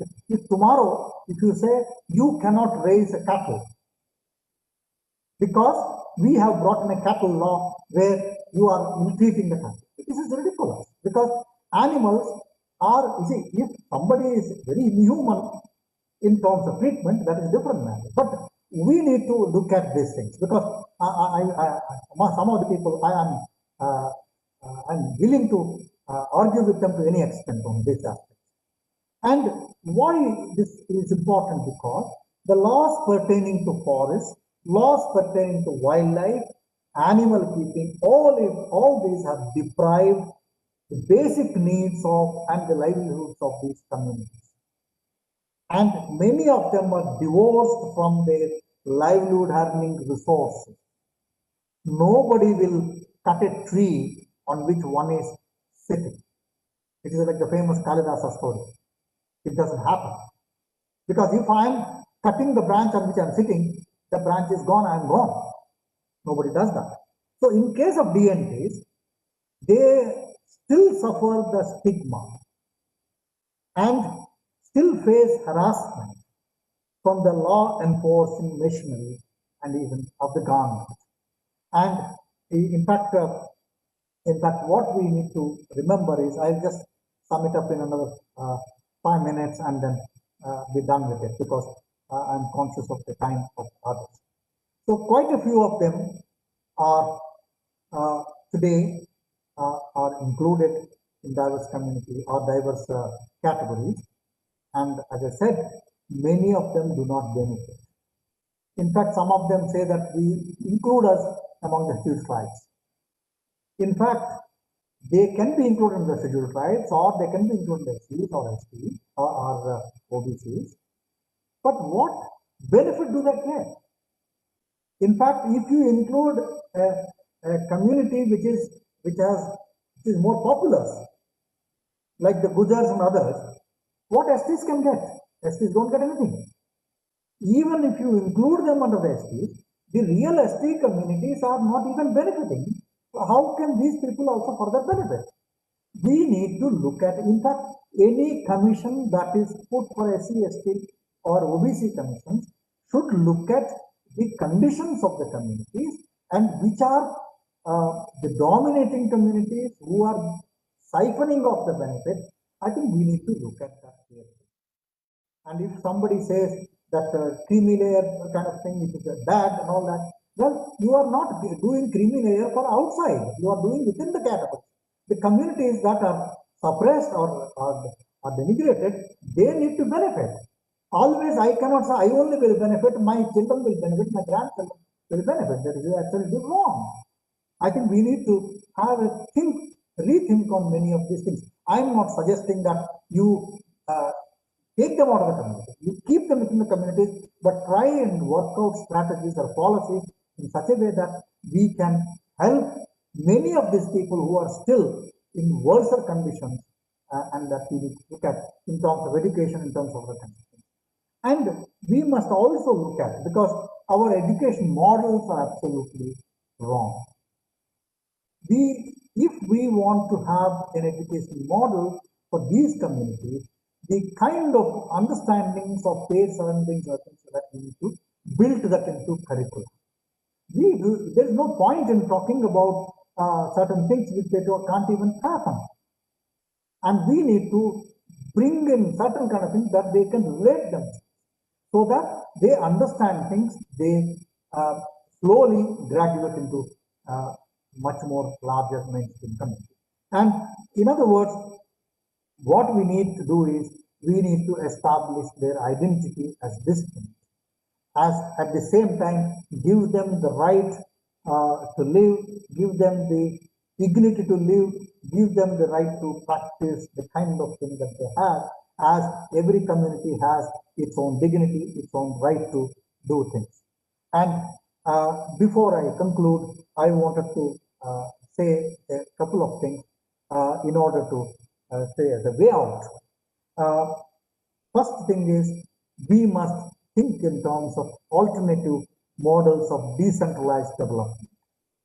So my point in saying this is, when you have decentralized polity, decentralized development, what is wrong in decentralized even justice system?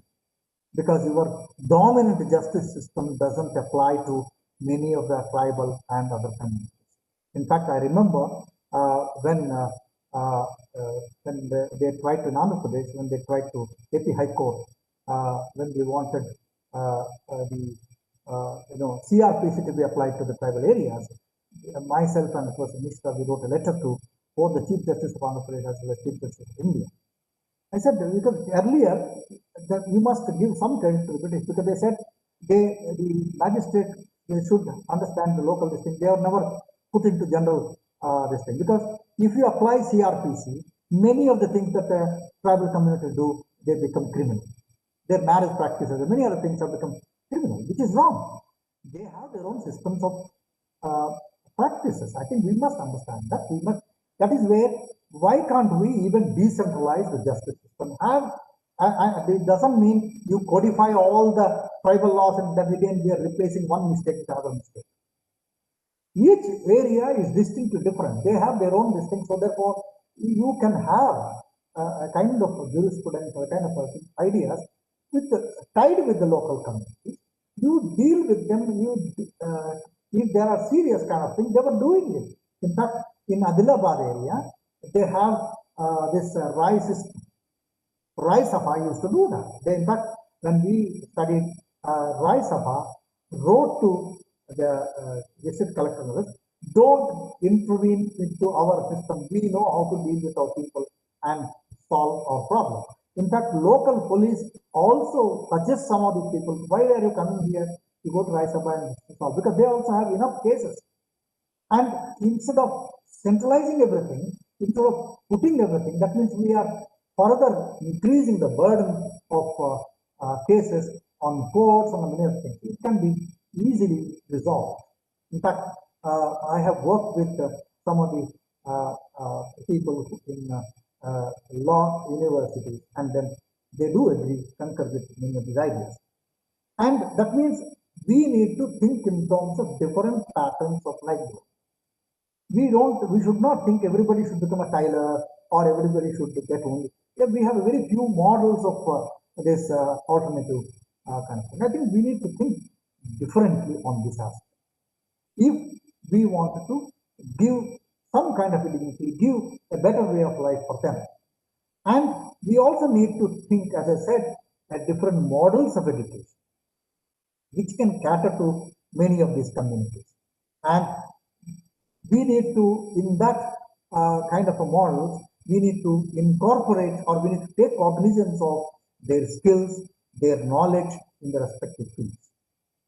And in other words, we must incorporate their ideas into the systems of skill building or what under the Skill India and other programs, and also bring in, modify the education system or pedagogy and all that.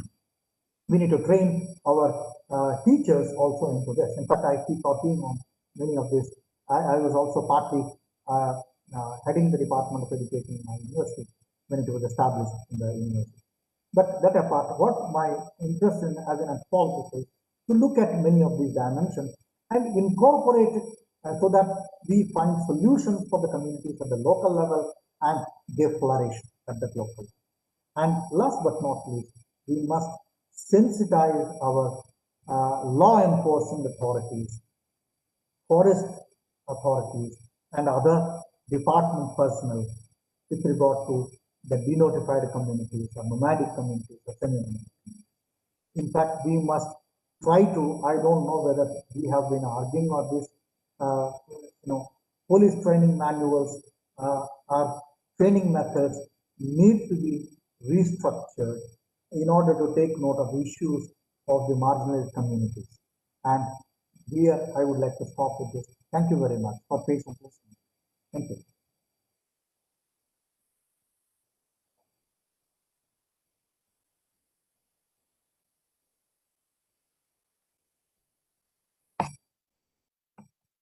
Dr. Piyush, I'm through with it. Thank you.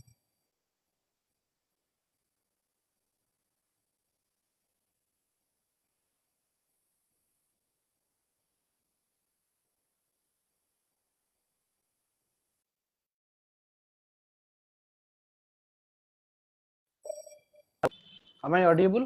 Yeah, Yeah. you're audible now. Excellent deliberation, sir.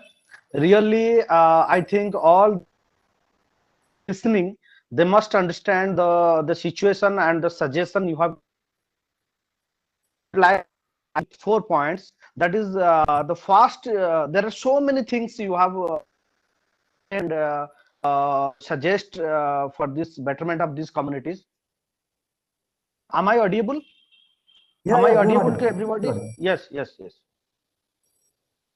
I think you have pointed out the definition in many. It's ranging from different experts. That is the definition. Whenever identify some communities or giving uh, some facilitating them any kind of programs or any kind of development. So identification and the definition is very much necessary and is a value. And the tribe definition, the ST scheduled caste definition, OBC other backward definition, and the creamy layer definition. So creamy layer definition and scheduled caste definition is very much essential to look it and to give it another very good step by which can be defeated. And another very important thing that criminalize and you have raised the point, criminalized and decriminalized. Actually, sir, really firstly the people are becoming criminalized and we are the responsible person, because if we come out with the forest enactment law, then the people, those who are residing in the forest, where they will go? You have rightly pointed out the thing, and the people are have different forest dwelling occupations. So the forest collection, and then animal rearing, then animal monkey playing, and these are the occupation. Then you saw the bhalu, that is called bear in Odisha. These are the occupation, so they are doing.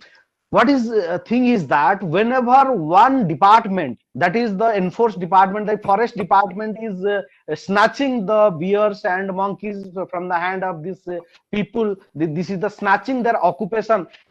Other hand, those people who are responsible to give them, to feed them, to provide them the schemes, they are not taking care of these people. So this is the main point you have pointed out and nicely, and that coordination should be there. The government department, those who are responsible, the forest department should respond, should talk with the developmental schemes.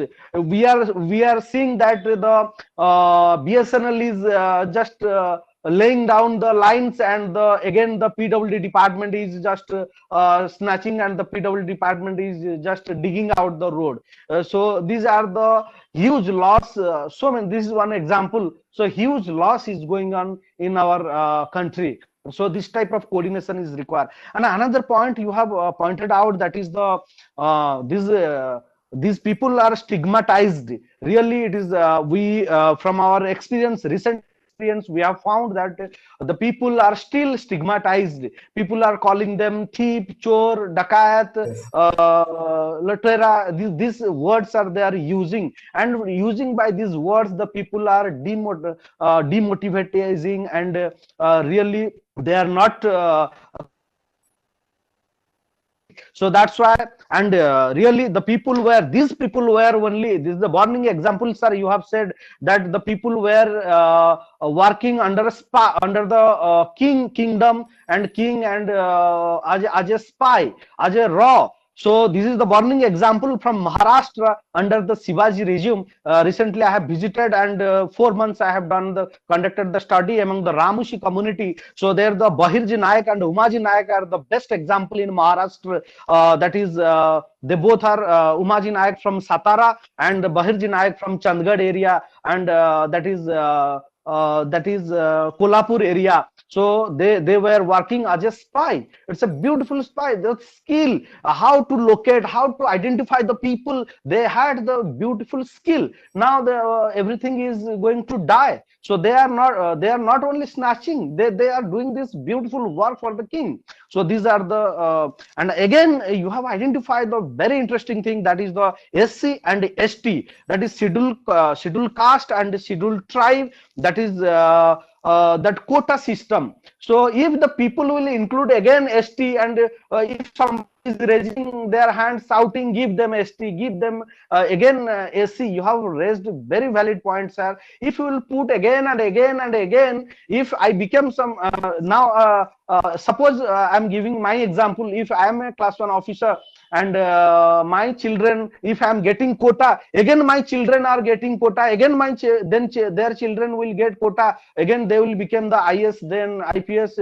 So we are enjoying without just we'll get little bit education, and due to quota we'll enjoy. So that should not be. We should sacrifice ourselves, and that pride should be given to these people, those who are working, those who are deprived in the ground level. And how we'll understand these people, those who are working in the ground, those social workers, social activists, those who are working, we have to discuss front to front, and we have to analyze the condition, the future condition. Then we have to come to a conclusion, and this should be relooked. And the suggestion is really, sir, valid, and very much we are very much thankful to you, and especially our director is now not present, but he will be so glad, and we are really so glad with your presentation, sir. Thank you very much for this beautiful, excellent deliberation. Thank you, sir, and many thanks, sir. Thank you very much. And if And anyone has questions, you can share my email address with them. They can. sir, shall we give 10 minutes for the question, sir? Sure. I'll be very happy. Sir, at last, will just Umesh Kumar sir is here. He will take only 10 to 15 minutes, I think. Then we'll start question hour, and we'll summarize, sir. Sure. So be with us, sir, for 15 minutes. So my dear audience, those who are listening, sir, it will benefit your knowledge, it will enhance your knowledge, it will enhance our knowledge. So we'll not benefit at time. Well, if you will think that time is more, what we'll get from this talk. So if we'll think in this way, so how we can thought about this, how we can think about these people, those deprived. So be with us for I think half an hour, and just go with your questions, make ready your questions to throw to us, and sir will be, and we will be answer it. So I would like to request our honorable Umesh Kumar sir, the senior ecologist from Anthropological Survey of India. He has done a wonderful work in Andaman and Nicobar Islands. The bioreserve study we have done in all over India. In 18 bioreserves we have studied, and the volumes are coming one by one. So he was the PI, principal investigator of that project, and also in denotified and nomadic and semi-nomadic community study, he is the one of the PI, and he is the best scholar, one of the best scholar in Anthropological Survey of India. So I will be inviting respected Umesh Kumar sir, Dr. Umesh Kumar sir, please take this virtual dais, and please enlighten the audience. Umesh Kumar sir. Yes. Yes, sir. Yeah. You're most welcome, Hello. sir. Am I audible? And I am really sorry. Sir. For a few minutes For I my- got disconnected. But Sir, you I are heard not- Shashi Kumar Saab. You are not full. visible, I think, sir. Am I not visible? Uh, You're visible. You're visible. Visible? Okay. Okay.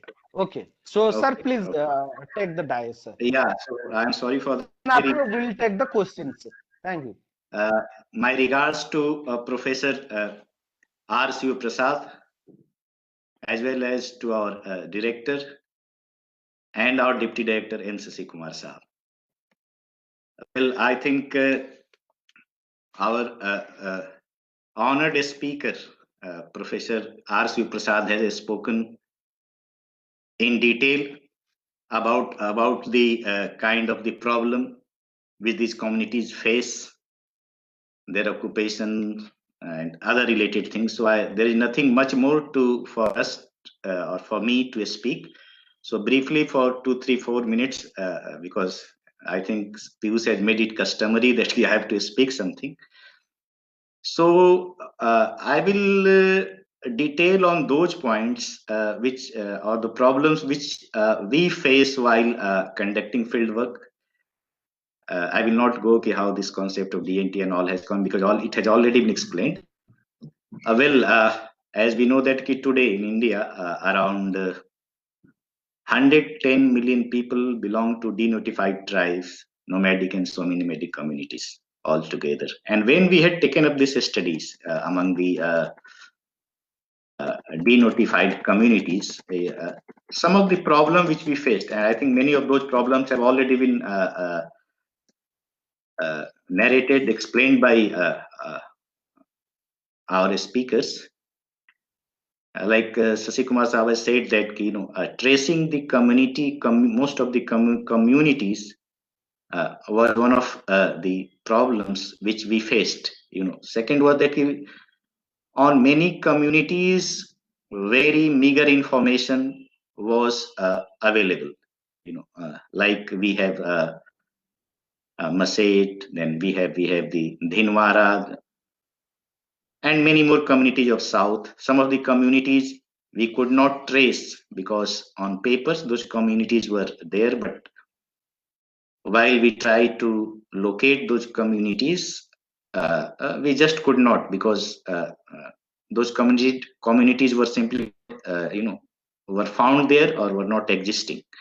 Maybe some other names, by some other names, they were being identified. Third problem which we were finding was that a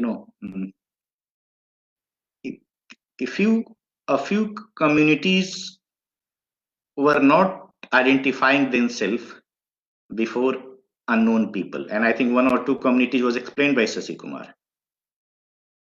Fourth was some of the communities were known by different names. Normally those names were told as synonyms names.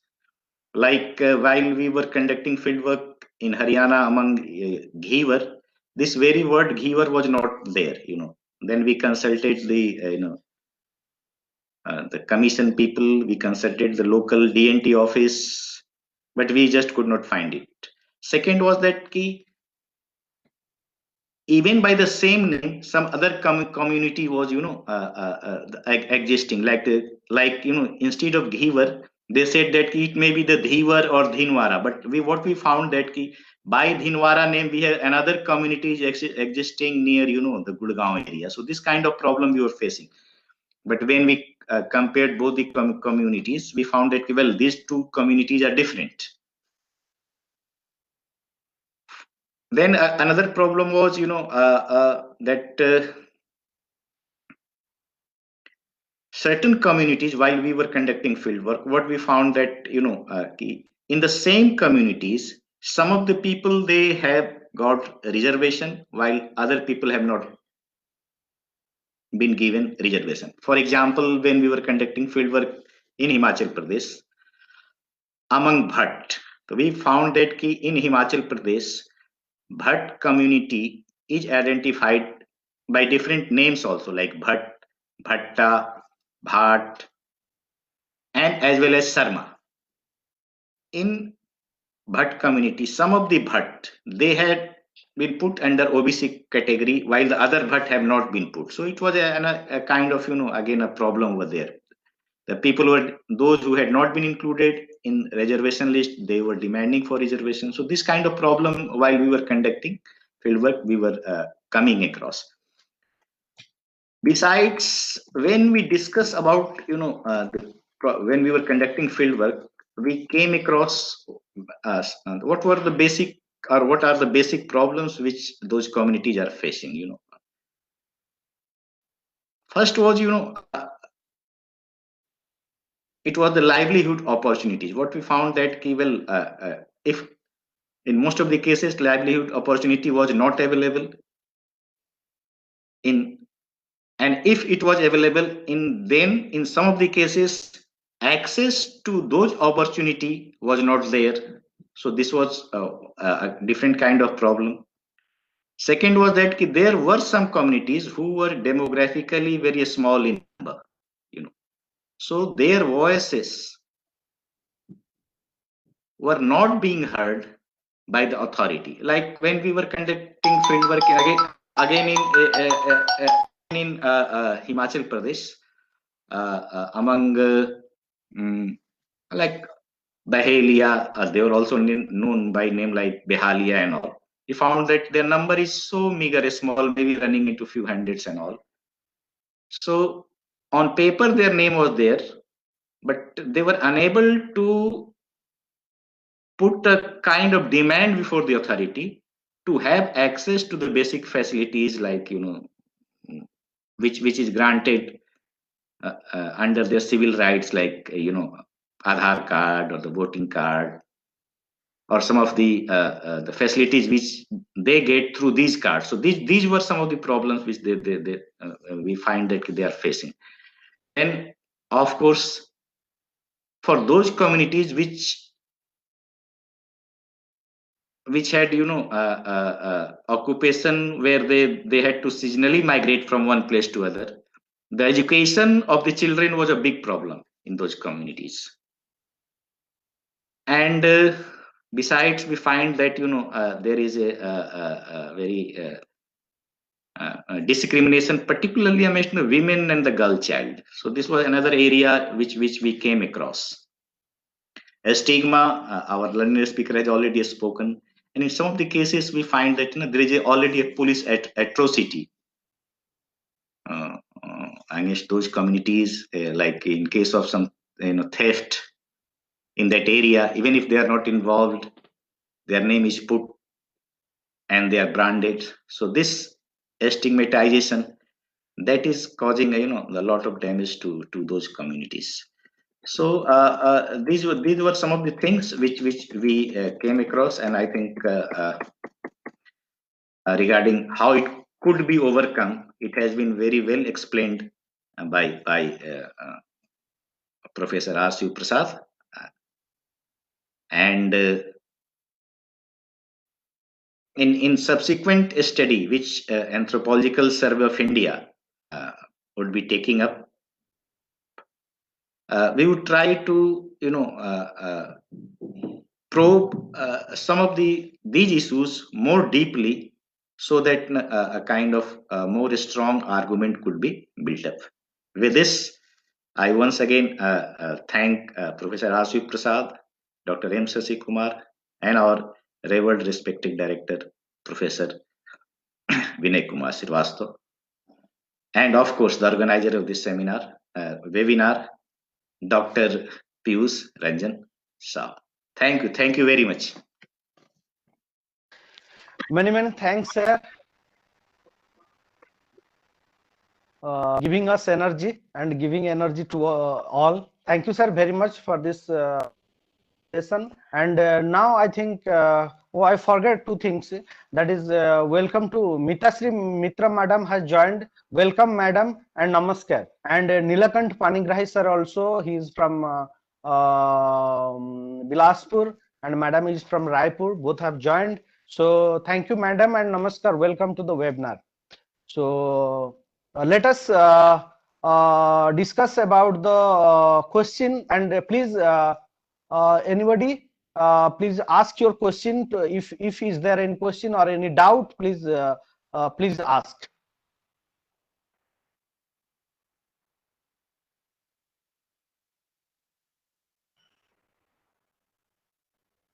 Is there any question? Am I audible? Yeah. Oh. Abhishekta madam, is there any question in the chat box? I understand there is one question from Chetan Sharma. He asked, Okay. recently I have visited Udaipur Jhadol block, which is a scheduled area. Government implementation Swachh Bharat Abhiyan here to and next Voice is 1 breaking. year. Your voice is breaking. Please, I'm not able to see the chat box. That is the problem. Am I audible? Yeah. Yes. Very much audible. Very Yeah. much. There is one question from Chetan Sharma. He asked, recently I have visited Udaipur Jhadul block, which is a scheduled area, and government implements Swachh Bharat Abhiyan here and to mix toilets here. Even they don't have proper tap water and pakka makan. So what's the benefit of these schemes? Anyway, I think I did mention Again. that there is no synchrony with the policies and programs with the local kind of practices. Like, of course, it doesn't mean that they should not have public toilets. But what is important is what are the priorities, what are the kinds of things that need to be done, then automatically the other programs can work. Because the very problem is many of these programs are under different line departments. Each one works differently. There is no synchrony. There is no kind of coordination. If rural water supply and sanitation fellows work together, then they can arrange for water supply and simultaneously also this sanitation program. So Swachh Bharat doesn't mean only they have to work only with the toilet. They should coordinate with others. So that is the problem. It's not the problem is not with the scheme. Problem is the way in which the line departments do it differently, because that is like a program to be completed. Because the government language, it is called it's grounded. Grounded means it's really grounded, is gone in our language. But actually, what happens is many of these schemes are the heads of the people who implement them, they don't talk to each other.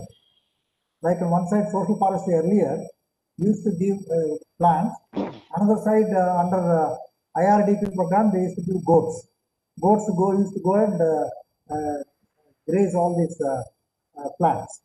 There's no synchrony. So that's the basic problem is of lack of coordination. Exactly, sir. So next, Dr.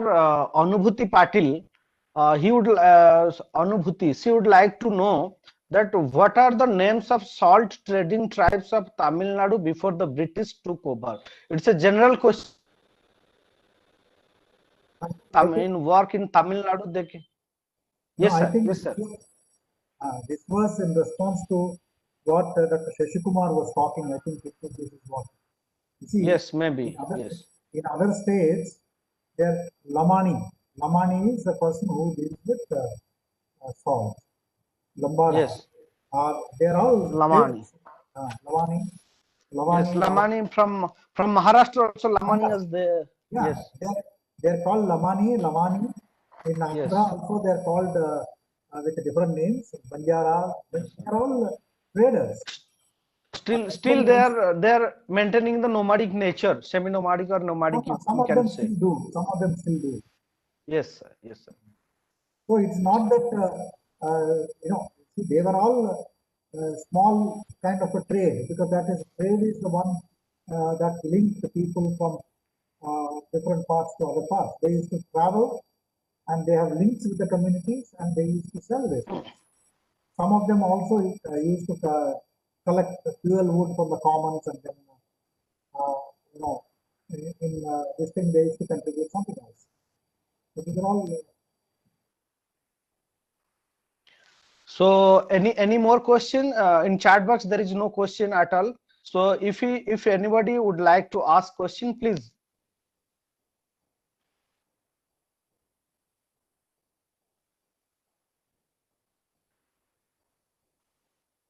Anybody?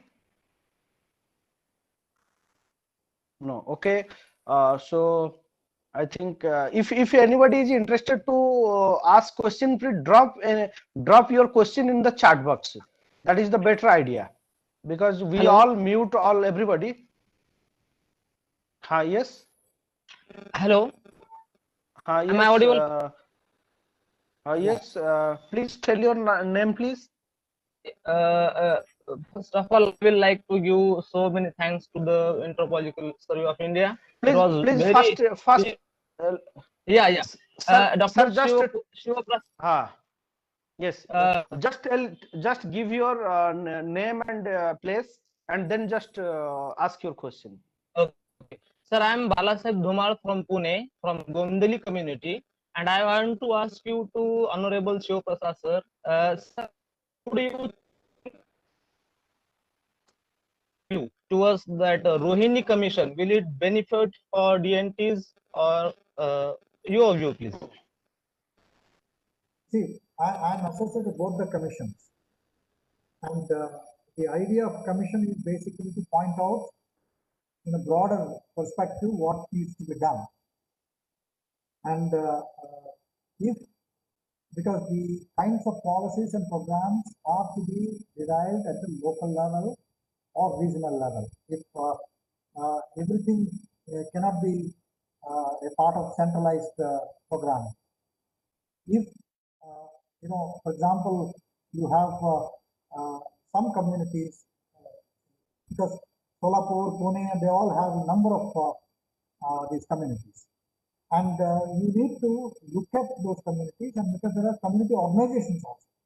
We need to work with the community organizations and try and see what is the best way to get the benefits of the policies or the programs. What programs can be worked out for them, because you need to design specific kind of livelihood programs with the communities. You cannot say that I sit here, I design and then say this is the only way you should do it. It is wrong. See, you can only say this is the best food you eat. I may not be liking that food. That may not be my food. So you must work with the community. What is important for the community is what is needed, and that is where community groups with which the administrators have to deal with and work with and design things. Only then you can have a better implementable, better successful programs.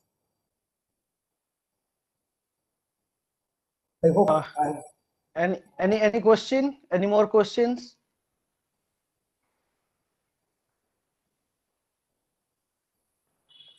Yeah, there is another continuation question from Dr. Anubhati Patil only.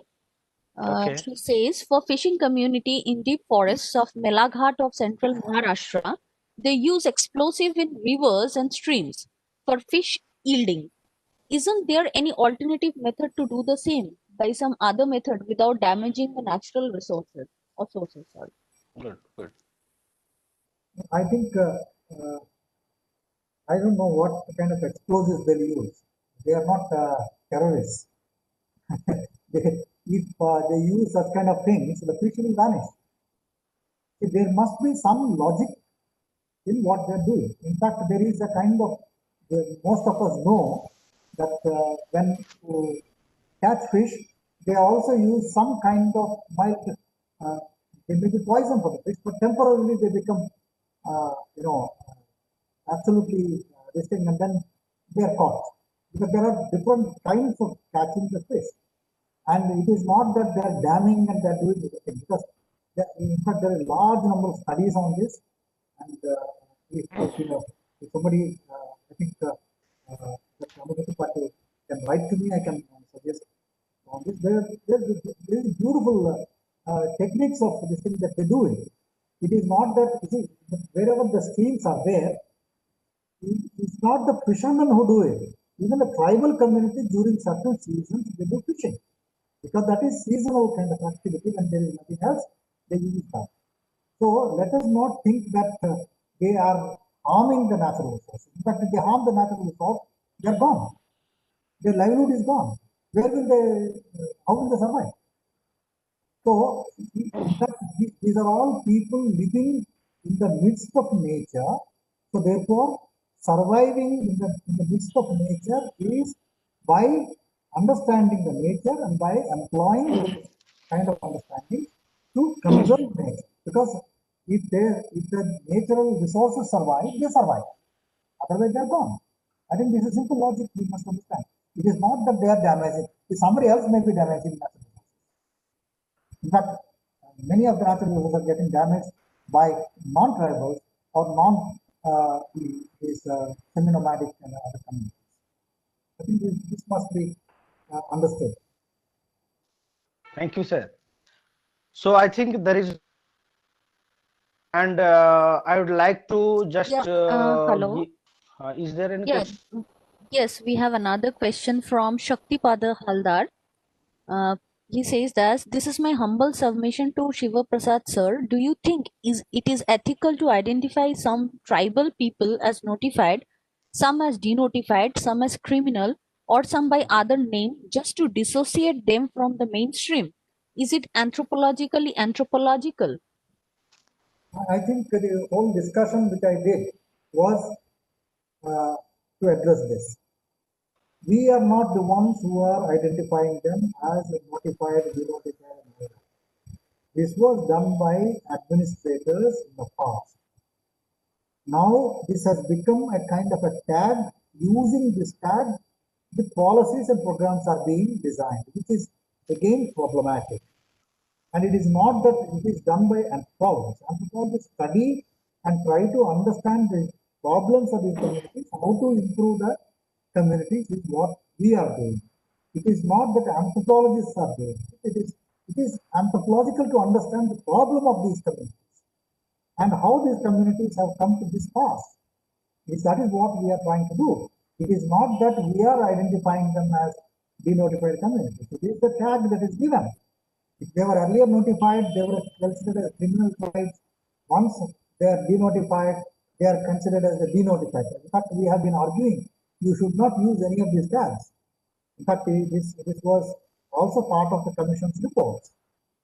This is this kind of a doing it is administrative thing because it's done by the police, it is done by the forest department, it is done by the others, and that is where I think I was suggesting that we must reform all these mechanisms. I hope I'm clear. Yes, I think Shaktipat ji, you have got your answer, I think. So, and day by day, we'll get more clear, more clarity about this. And if you have any question, put in the chat box in every day. So, thank you many thanks, sir, for this beautiful lecture and you enlightened all the scholars, all the students, those who are associated with this webinar.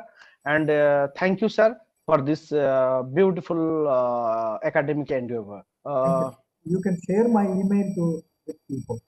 Yes, sir. Yes, sir. In the chat box, I will share the email, and people will contact the scholar will contact you. Yeah. So again, so just within 3 to 5 minutes the session. So before conclusion, I would like to say something about this webinar. That is this. You already have Sasikumar sir already have given exact idea about the webinar and tomorrow will be a very interesting session where the two chairmen still there are there were two chairmen government has appointed. One is the Renkeji and is the Idateji, Dada Bhikuram Idateji or Sidaram Renkeji. So both chairmen will in one stage and you will be interact with all these two scholars. And I think I always think that the hero is not the film actor. So you should as a social scientist, as an anthropologist or social scientist, I always admit those people who are doing for something for the people, something for the nation, they are the real heroes. And today you got one hero, that is Shiv Prasad sir, who is doing 35 years has given to the nation, to the students, to the to this India. and tomorrow you will get another two hero. They are very 78 and I think 79 like that.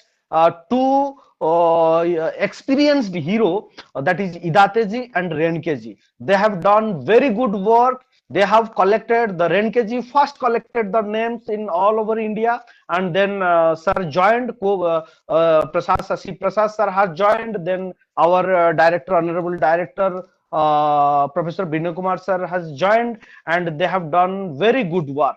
And so many people are there, those who are doing the work. Not only Anthropological Survey of India is doing, there are so many people, but Anthropological Survey of India has done in a large context.